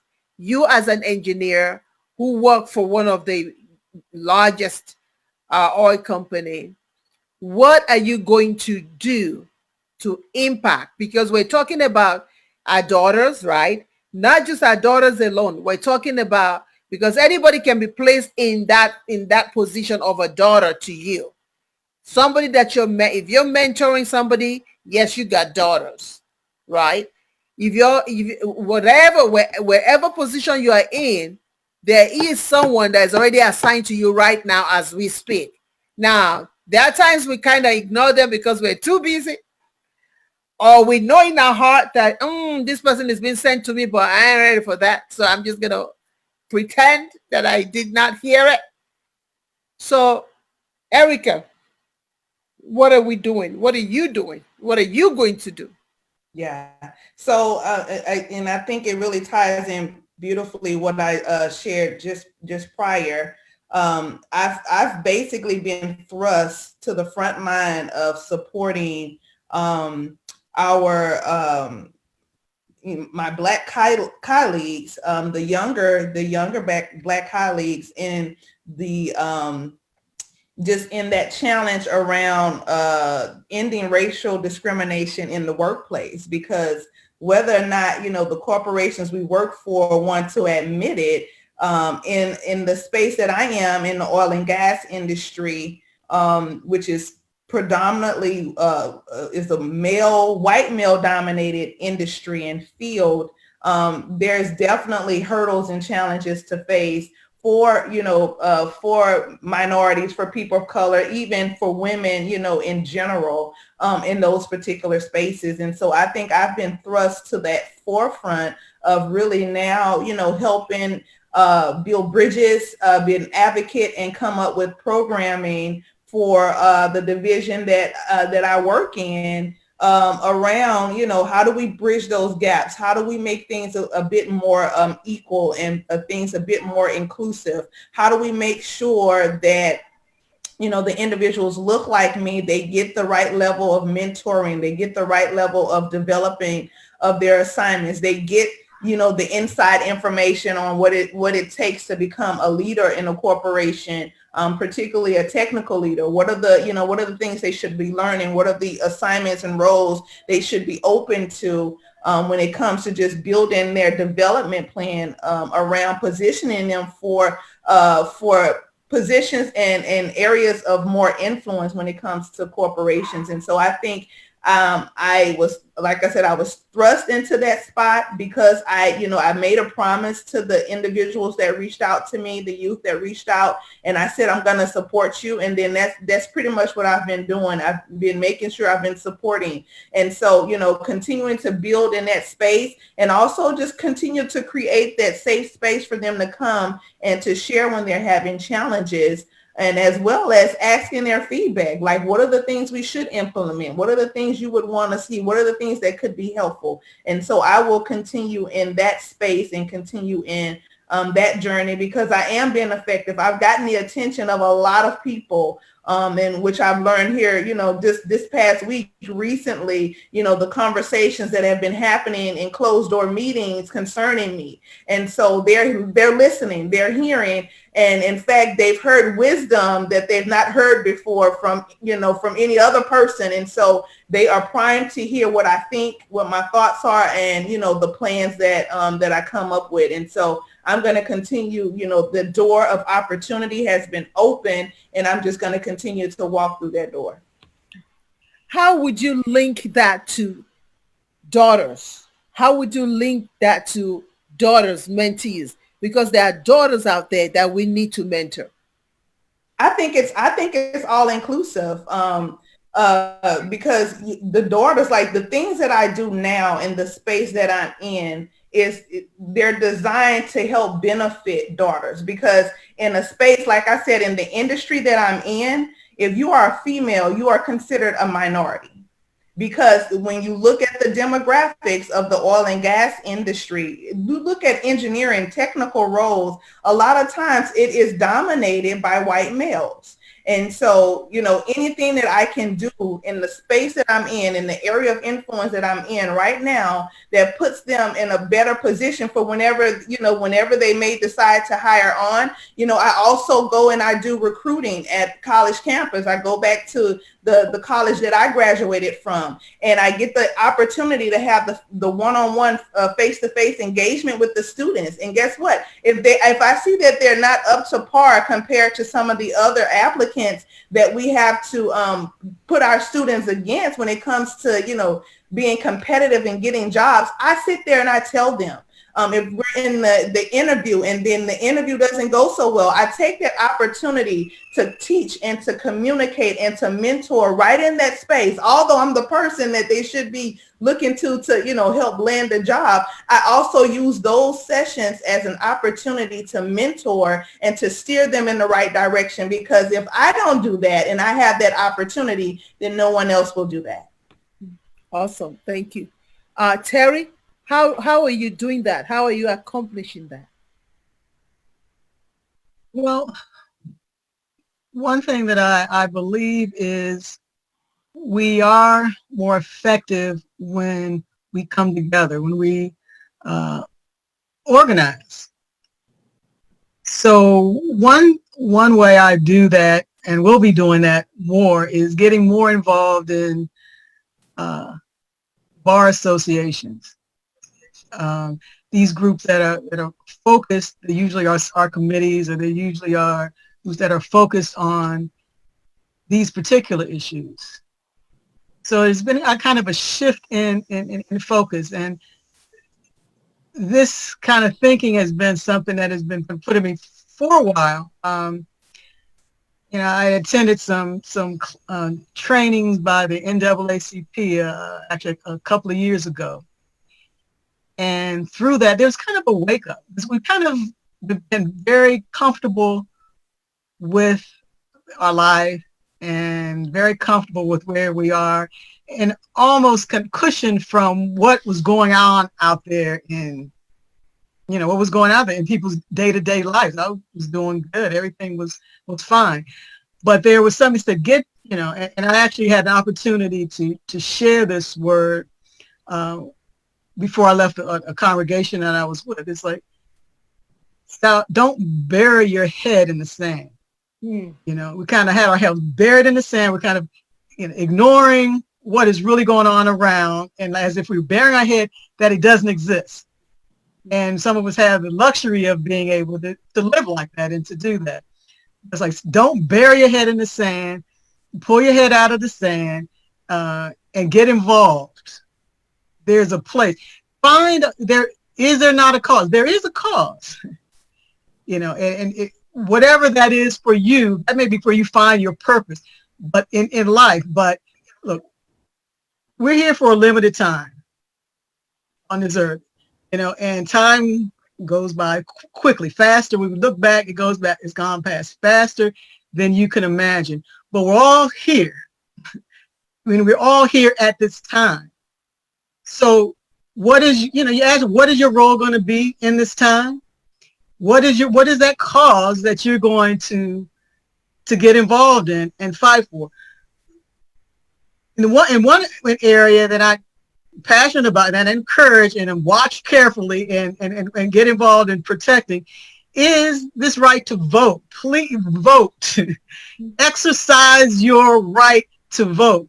Your voices have been heard, but now let's make it effective by exercising that right to vote. That's where you're going to see the change. You want your country to change. Use your voice, use your vote to help to make that happen, and protecting that. And yeah, so those are two areas in particular. And then there is also the impact and the influence of this leadership development, this character. We want the character of, we want these leaders of our future to have these character. We want righteous leadership in these places. When the righteous are in authority, the people rejoice. That's all right. These issues that we find, Lord, we would not have if we have the righteous leadership in, you know, in these places, in all these places, in all these areas. So getting involved and really getting under, when we identify these young people, mentoring them, helping them to operate and learn to operate according to I have standards, and according to these godly standards, that they will wherever they are, wherever they're operating, and we're believing we're going to be raising them up to be in these positions of power, be in these positions and to lead our country forward. And those are the places that we can influence them and help them in making these choices and making these decisions and being there to guide them, and by example, of all things, to lead them by example. Thank you for saying that.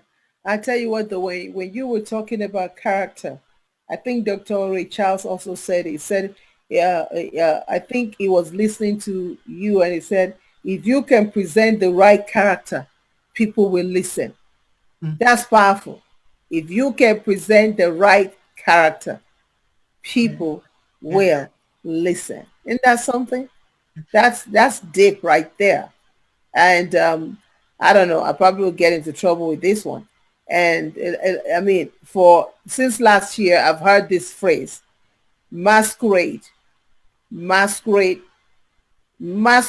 that are parading as leaders. Masquerades that are parading as leaders. And when you think about that phrase, you have people who are maxed up, you don't really know the insides of them, or it spews out. They don't want you to know, but you have all these holes around these masquerades that allow you to see a little bit of who they are. So we have masquerades that are parading as leaders, and because of that, there's chaos. There's chaos because they're masquerades, and there's chaos because of that. Now, there are some who have chosen to dance to their tune, and those ones are going to keep dancing until they dance their way into their graveyard. But we have masquerades right now that are parading. This is not political. I say that again. Masquerades in our homes. Some of us have masquerades that are parading as the head of the household. So let's not take it only political. In the government arena, we have masquerades that are parading as leading experts. And all you have to do is take your time and listen, and you will see the little holes are all over them that is making them spew, the real self spew out through those holes. So Dr. Lenora, particularly with you now who have become a board member, what are you looking at? Look at the prison I actually call it the industry. I call it the prison industry, because we have organizations that are making so much money out of prisons. I don't even understand that, but they're making a killing out of prison. So I call it the prison industry. And then with the organization that you're now a board, what are you seeing yourself do to impact? And also impact, and how can you link whatever that impact is to our girls out there? Yeah, just one thing that I've just been kind of pushing towards my daughter, and again, she's young right now, but I think it is something that you can tell all girls as they grow up, is to protect your past. And to me, protecting your past means, and just by definition, protect is to safeguard, to save, to preserve, to shield them from things that happened in the past that you might not be able to get out of in the future. Because one thing that is relevant today that was not as relevant when we were growing up was social media and everything being out there for the world to see that could affect your life, could affect your career going forward. Princess, I say, Google me or somebody. So you just say, because it takes 2 seconds to Google somebody and see what they're about. They even Google, when we looking for candidates and who are you going to hire next for a position. You Google them, you find their LinkedIn page. Okay, what are they about? What's their platform about? What is their history? And so and then sometimes it's too late for people once they have made mistakes in their past that they can't get away from.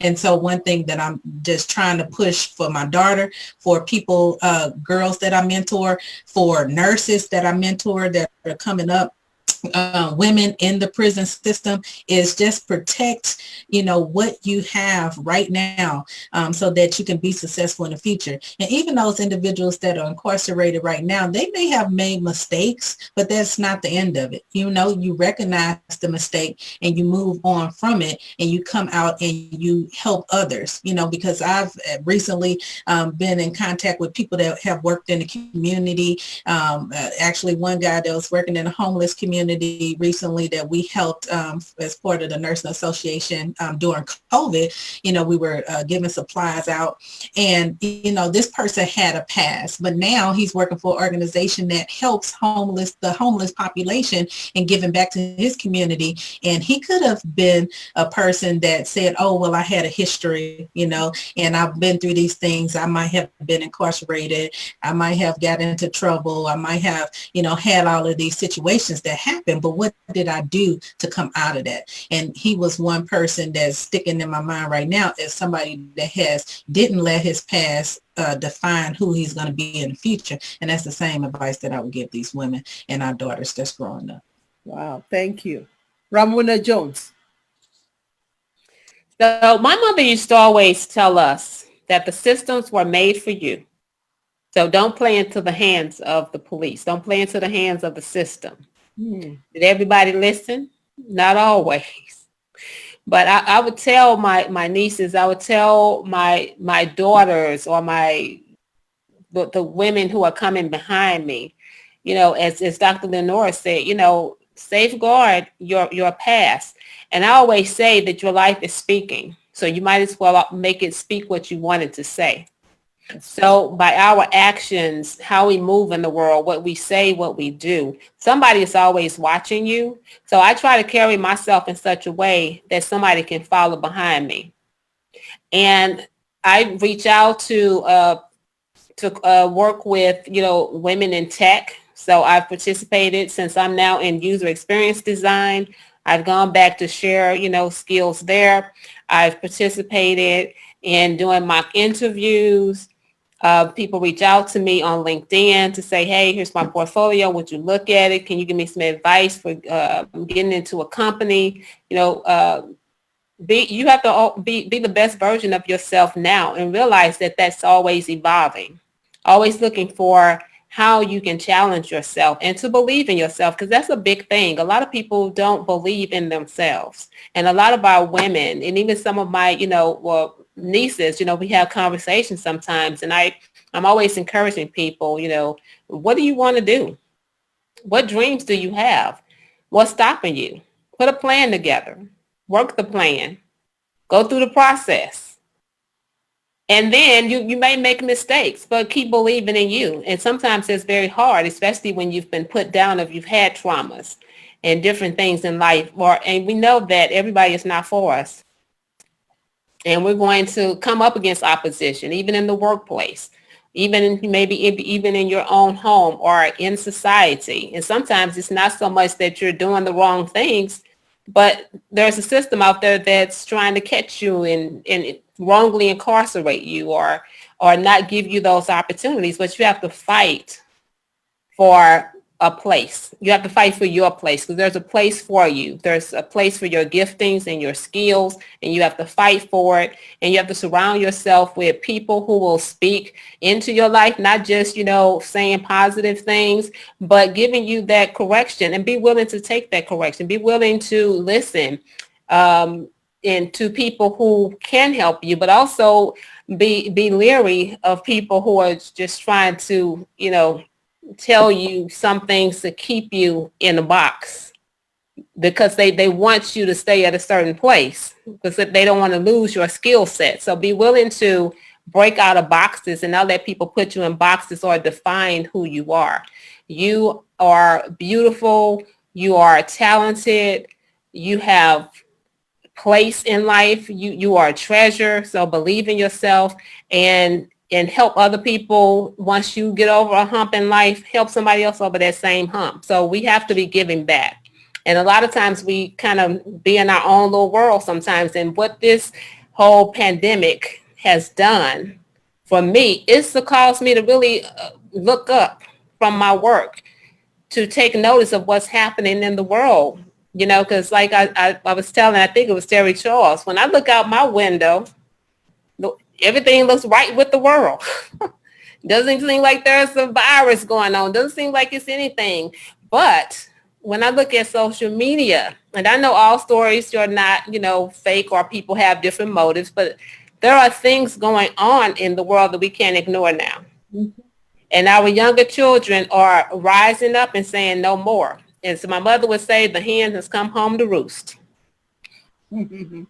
So we got to deal with it, and we got to keep this shift. There's a shift happening, or a shift has already happened. We're in the shift, and we have to be on the right side of the shift and be willing to have those difficult conversations and have those, heart-to-heart talks to talk about what's going on. And one thing I've been doing on my social media is I'm coming across like historical facts and different tragedies that have been, happening in the Black community. I'm sharing it on my Facebook page, and I'm saying, let's talk about it. Let's talk about it. because a lot of times, you know, we're far removed from some of the history. And I'm afraid, too, that some of our younger generations don't really understand the whole struggle or all the things that have happened. But if we can go back and read books, go back and look at what happened in history and get an understanding of, hey, there are some tragedies and some traumas that we're having to come through, and it's going to take us having those heartfelt conversations and realize that it's going to take us coming together to challenge our perspectives and our hidden biases. And in that unity of understanding and conversating and learning and growing together, we can begin to come to that place where we can respect the past and plan a future together. And I also think about when you pull one string in this whole tapestry, it's going to unravel a whole lot of other things. There are so many things that are connected in all of this, and it's going to take everybody working from all of these different perspectives to come together. You can't just fix one problem over here. It's part of the whole tapestry. So everybody has a part to play. They have a gift that they can bring to the table. They have experiences, and we have hearts that we can open and minds that we can open and be willing to have those hard conversations. So that's what I would say to these girls coming behind us. Now, Chichi, how about you? What would you say? You are in the entertainment industry where you have a lot of girls who want to be models. They want to be the next Beyonce. They want to be the next whatever in the film industry. How are you impacting them, and what are you doing, or what do you see yourself, even with all the discussions we've had today, what do you see yourself shifting to do with the youths around you? Mute. So first of all, I would like to kind of cover my youth media that I've worked on for a while now. A group of kids that are like my kids. They actually all call me mom. Literally, these boys that are like 6'2", they're like, hey, mom. It's like it falls out of their mouth. Their parents will call me and say, hey, this is going on with this kid. And, you know, they're like my children. And I consider that a great opportunity because everywhere I go, when I pray, my quiet time, and I talk about my children, I know that as I do more films and more projects, I will get more. And I think discovering who they are, self-discovery, is super important because if you kind of don't know your superpower, your gift, your purpose, why God brought you here, you'll wonder a lot. And, you know, I've seen the writing, not all who wander are lost, but you kind of look lost when you're wondering. And it's not about what you look like, because people can be looking at you, but you got it. You know what you're doing. Well, people can be looking at you and see chaos. And most people who are talented look chaotic because they're like, listen, sis, Monday you're doing this, Tuesday you're doing, like, which one is it? So I think self-discovery would be my first thing that I would mentor a young person. It's sort of discovering the purpose and the plan that you have, or that you believe that God has put, that passion that you really love. Like my daughter does not want to be an artist and a performer, but she's quite good at modeling. She's quite good at some things that we never even discussed it. She's just naturally good at it, but she never wants to do it. She's like, if I'm doing a film and I'm like, can you play a role? She's like, no. I'm like, I'm going to Atlanta. Can you go? No, she's does not want to be on the screen, which is okay. But a lot of the actors that I will meet, it's all about self-discovery. What do you want to do with this? And because you are in the limelight, your past is important, your present, and where you're going. So if you know that you had a tricky, shaky past, hey, I suggest you first start with you and grounding yourself with your maker. Because if you ground yourself with who has made you, who has called you, who has accepted you, you cannot worry about who has not. You cannot worry about what's behind you. You have to keep on for what's ahead of you. Personally, our company is looking to do a slate of films for youth, for projects that have come to our table. I have a project right now that Spike Lee's directing, and I'm funding some projects. So we're looking to be a funding source and just learning better how to help our communities by building projects that empower African Americans. So a lot of the directors and producers that I'm going to be doing their projects are African Americans, because we have a message, and our message is more than just telling you a story. Our message has pain, purpose, and it's a place that it's going. And so with that, some of them are sports, some of them are about women, some of them about empowerment, some of them are about community, some of them are biopics. And all of these stories are important to begin to continue to tell the history of our people. I spend a lot of time talking to my mom about her past, about what her great-grandfather was like. And I think understanding these people, what they did, the mistakes they made, and some things that, could be curses or blessings, or understanding even the superpowers I have, where it came from, why do I have it? It helps to tell the story that I want in my films. It helps to add the spice and the ginger of this character that I'm putting in the storyline, because that character fits an ancestor, a character fits a tribe, a culture, but it also connects with this future granddaughter of mine who has no clue about my great-grandfather. So how do I connect both of them together so she can understand how powerful she is all the way from Africa? It's through storytelling. So I think it's so important to youth that are working in film and in production, is to look at the who you're portraying, who you want to be, and to continue to spend time in working with groups that I'm dealing with a lot of attorneys and just people in a different world, companies that are doing things that I never knew existed. I didn't know you could write off 75% of making a film. 75% of making a film. I mean, this is the kind of people I'm having conference calls with, because if I'm to make this many films or this much films or spend millions of dollars on films, I need to know how to make sure my investors don't lose money, which could have been a problem for me in my past. So again, taking away and not looking at that part and looking to the future of who I am and who I desire to be, so that I'm not just someone who's saying it. You can look at my resume, and the resume shows for itself the example of who I've chosen to be from where I'm coming from. And a lot of people who are in the spotlight, who are in media, unfortunately, as a best-selling author, you are seen. You cannot hide being seen. So it's not about hiding it. It's about celebrating who you are, the change that's coming, and beginning to make sure that your foundation is strong enough that God accepts you first, and everything else will fall into place. That's good. That's good. Thank you for saying that. Pastor Folusha. Yes, ma'am. One of my favorite quotes is by Frederick Douglass. And it says, if there is no struggle, there is no progress. As a father, I know that my presence, my direct involvement, and also encouragement in the life of my daughter or daughters is very important. And this also I extend to any, since we're talking about females, I would say, females that come into my life that I'm honored to provide support for. To use my involvement and encouragement to help them, to diminish, the level of insecurity that's in their lives that they might be experiencing, to help them increase their confidence, in their ability to become their best. I've been working with young people for some years now. Especially, in dealing with the issue of substance abuse and addiction.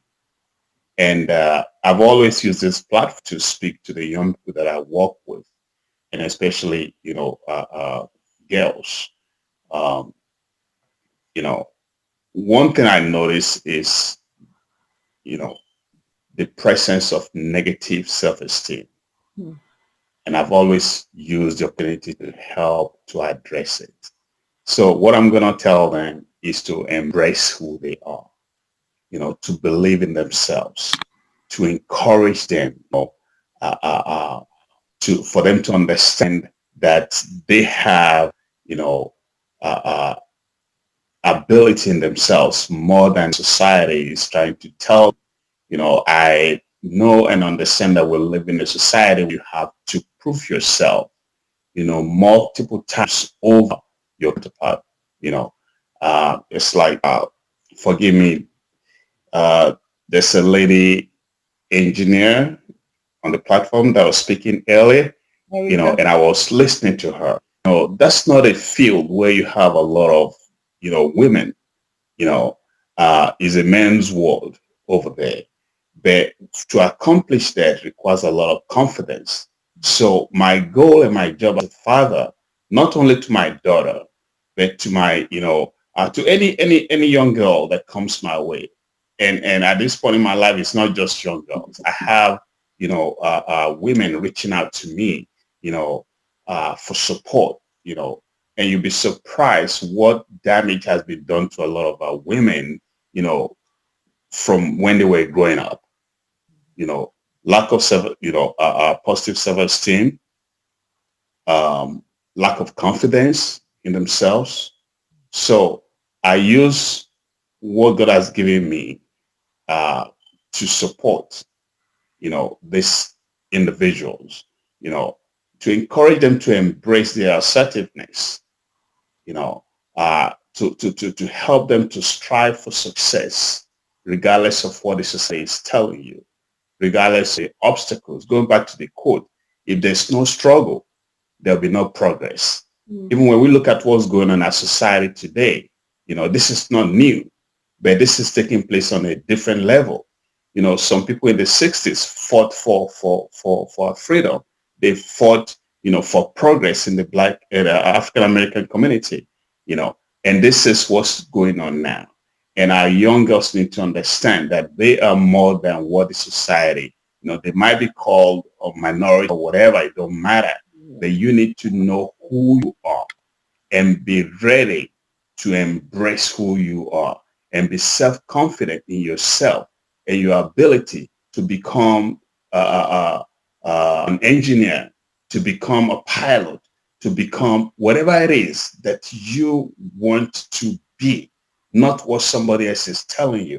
And I've heard stories of people being told, you can be this, you can be that, why not go and do this and that? That's what's best for you. And I'm gonna say this and I'm gonna be quiet. I had a young lady that was in the program where I was, where I was working with some young people at a particular time, very intelligent young lady, 17 years old. And I always call her doctor, Dr. So-and-so. And she looked at me like, are you crazy? what are you saying, Mr. Felicia? I'm like, that's what I see in you. Not necessarily a medical doctor. It could be the doctor in education, it could be in literature, it could be in anything. And every time I call her name, I call her Dr. So-and-so. This was the lady who was struggling at the beginning of the program, like, I don't want to be here. You can help me, And I remember the day she asked me, why do you always call me Doctor, Mr. Felicia? And I told her, because that's what I see in you. If you keep walking in the right path, if you surround yourself with the right people, some years down the road, I see you with either a PhD behind your name or whatever it is that you choose to be. And I remember this young lady on her last day in the program when she started crying. I said, why are you crying?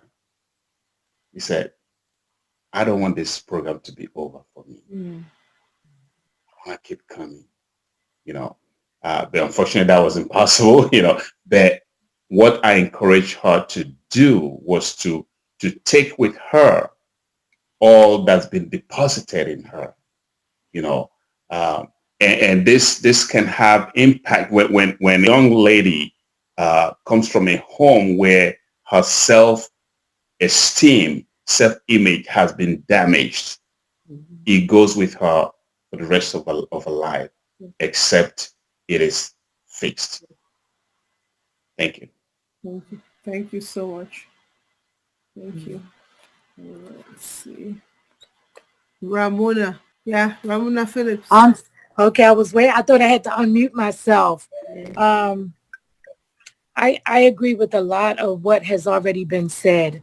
I talked to my daughters about some things that was not addressed when I was young, like talking about their worth and value, the importance of accepting who they are, the importance of self-love, the importance of not adopting what someone else's perception is, but adopting who they are, learning more about who they are as individuals as opposed to trying to figure out who they should be like.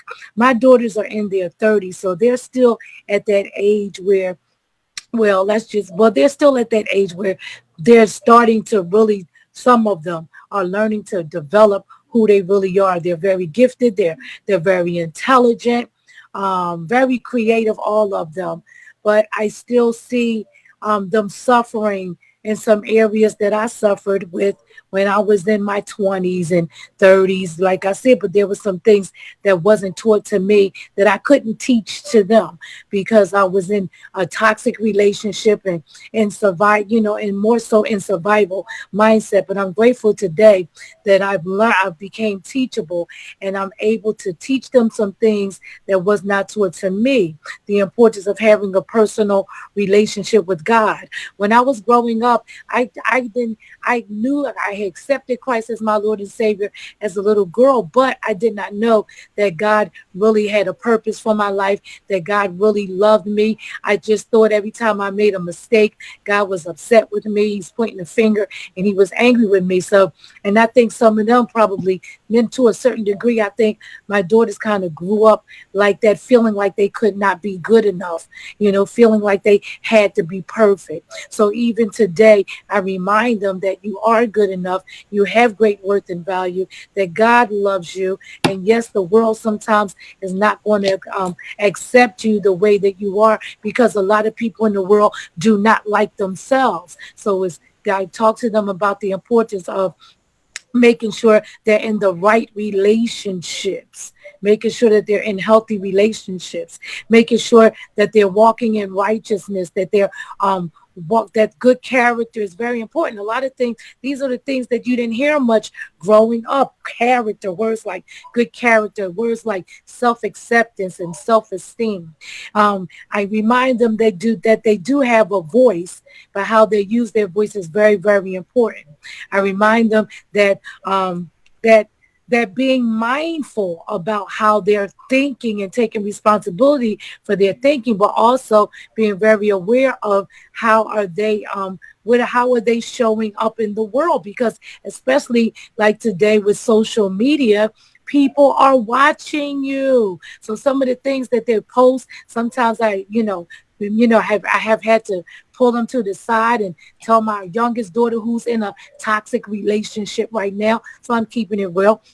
I had to talk to her, about some things that she posted. But this is a young lady that was rejected by her father, and then he also died later. So she's still trying to fill that void from her dad. Even the guy she's with right now reminds me of her dad. As a matter of fact, a little bit worse than what her dad was. So I have some concerns about her. But it's not just my daughter; it's other people's daughters. A lot of the girls are falling by the wayside because they don't know their worth and value. They're doing things secretly, and with guys, and just trying to get the love that they feel that they didn't have from their dad, maybe because dad wasn't there, maybe because dad had high expectations, maybe because dad just out and out rejected them, judged them and rejected them, didn't know how to really love them and embrace them the way that they needed to be loved and embraced. So I'm just, a lot of the young girls today are scaring me because I see a lot of them putting themselves in dangerous situations, just like I did and just like so many other women did as they were growing up, because we did not have the tools, the skills, and our parents didn't have the tools and the skills to share some things with us that we really, really needed to know. So even today, I'm able to connect with my girls and remind them about the importance of prayer, like I said, and self and being willing to take that time, read the right books, watch the videos, go to church online, but make sure you're feeding into yourself to to shift the paradigm, to shift that old paradigm, to shift those old belief systems, because regardless of how gifted they are or how educated a person can be, their self-esteem can still be really bad. They can still be very codependent. They could still have some form of mental health issue. So those things are very, very important. And I talk to my girls about that, and I try not to ride them, but I pray for them, and I share with them the importance of prayer, and I remind them that their heart, the importance of that God looks at the heart. So it's important that they take their heart, learn to guard their hearts, learn to protect their heart, and see that they do have great worth and value, although the world has been cruel to many of them. And although a lot of them are falling by the wayside because of ignorance.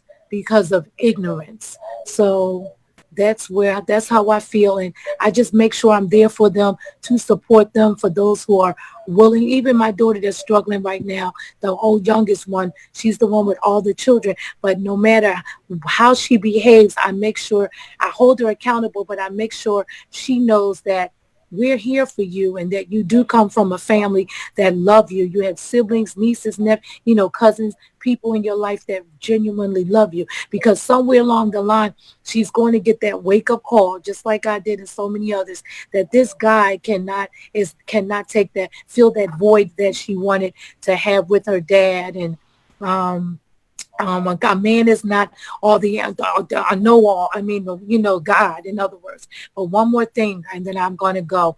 Something else that I thought was very important that girls should know. Educate yourself about men. Girls do not know men. A lot of girls, especially young girls, are still in the fantasy world. They're in a fantasy world. I was in a fantasy world, looking for that Prince Charming, expecting this perfect man to just come on the scene, right? And then even when I met someone or their dad or whatever, seeing what I wanted to see. So I talked to my girls about the importance of accepting reality. When a person shows you who they are, just believe it, and learn to believe that God. Learn to move on as quickly as possible. Get the lessons. Don't ignore the telltale signs, the red flags. Don't be running after love, but choose to find out how to love yourself, and choose to learn to forgive yourself for whatever mistakes that you made and the things that you didn't know. But say, please accept reality. A lot of young girls are not accepting reality, and they're in abusive relationships. Some of them, I mean, it's just, just like I said, falling by the wayside. So I'm reminding them, get on YouTube, read some books, pray, but learn more about men. Learn more about men, because a lot of us, even grown women, we do not know much of nowhere near. No, we don't know as much about men as we need to know, because we kind of, society has given us, given us a perspective or a perception about what men are, and has told us we're just supposed to grow up, cook and clean, and have sex, and just like expect our little Prince Charming, and we're going to get treated with all this love and respect. And then we get these wake-up calls, and we wondering how in the world did we get in these relationships where we're getting divorced, are used and abused, and suffering from going through divorce and all of that stuff. So, I talk to my girls about these things so that hopefully they won't get in that, end up in that situation, or some of them have already. So now step back, take a look, allow God to heal your heart, get the lessons, and and still in the midst of it all, believe for God's best. That's Thank where you. Sharon Alvis on the board said, Ramona Phillips, you are talking to me. So it's good to know that people are relating to us here. So we have two more people that's going to go over their own part. Shweta.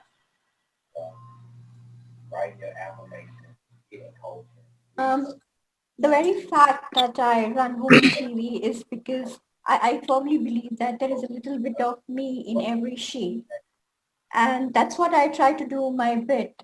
I try following Women for Women, which is standing for my tribe, understanding them and appreciating them. I feel that we talk about gender equality, but what about treating our own tribe, our sisters around equal? Are we doing it? And if we are not doing as women, empowered women, how are we expecting the opposite gender to do it for us?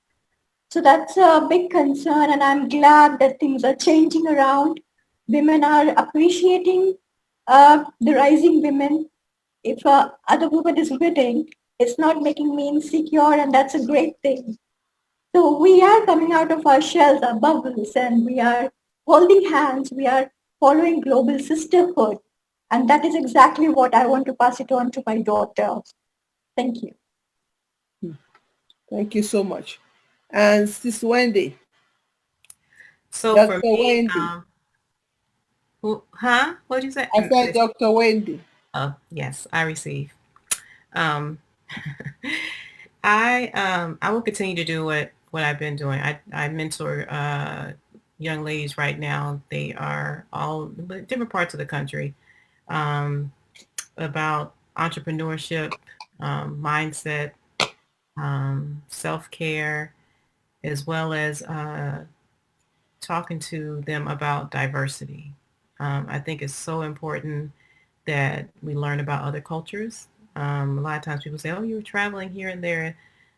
I like to travel, but I like to travel so I can learn about other cultures. And so that's one thing that I will continue to mentor with the young ladies that I do as well. Awesome. Well, thank you all so much for being a part of this. This has been a great discussion. I hope that as you watch it, you're getting a lot out of it, and that for some of you who are going to come back and watch the replay, that you're going to get, because with me, a lot of times when I'm involved in something, it's hard for me to my mind is all over the place until when everybody's gone, then I settle down to really sit down and really watch it. So I really want to thank you all. These are some of the things that I came away with where I'm concerned. I like the fact of self-esteem.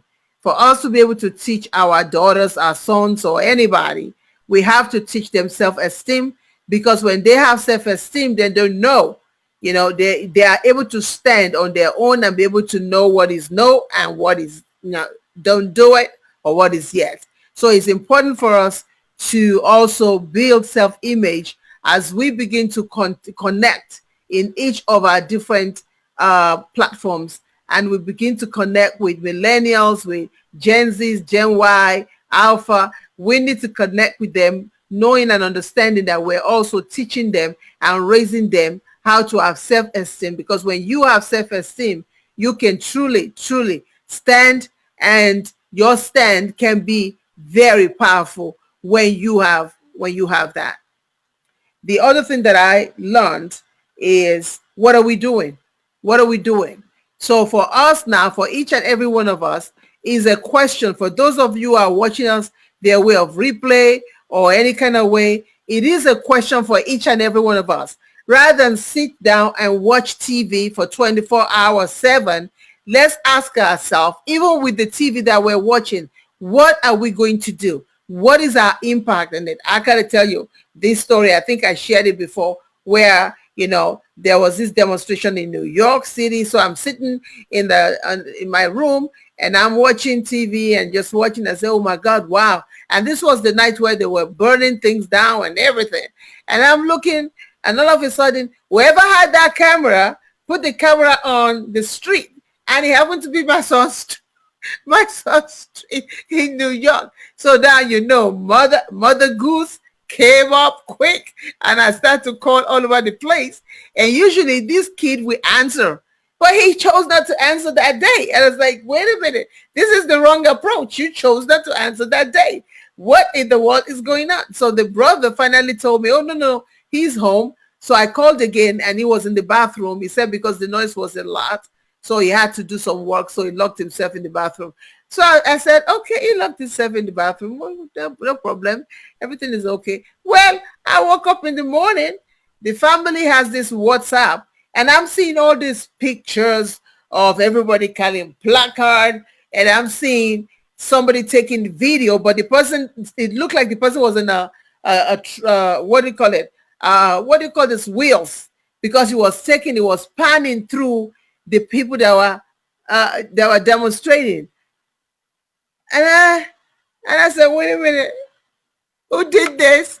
And it's like, okay, mother, yeah, I went to the demonstration. Sorry, but I was at the demonstration. I didn't last long there, but I just went through because he's a video person. He loves to take documentary, and he just did that. But I was proud of him because he was very responsible. He did his mask. He did everything. He was very responsible.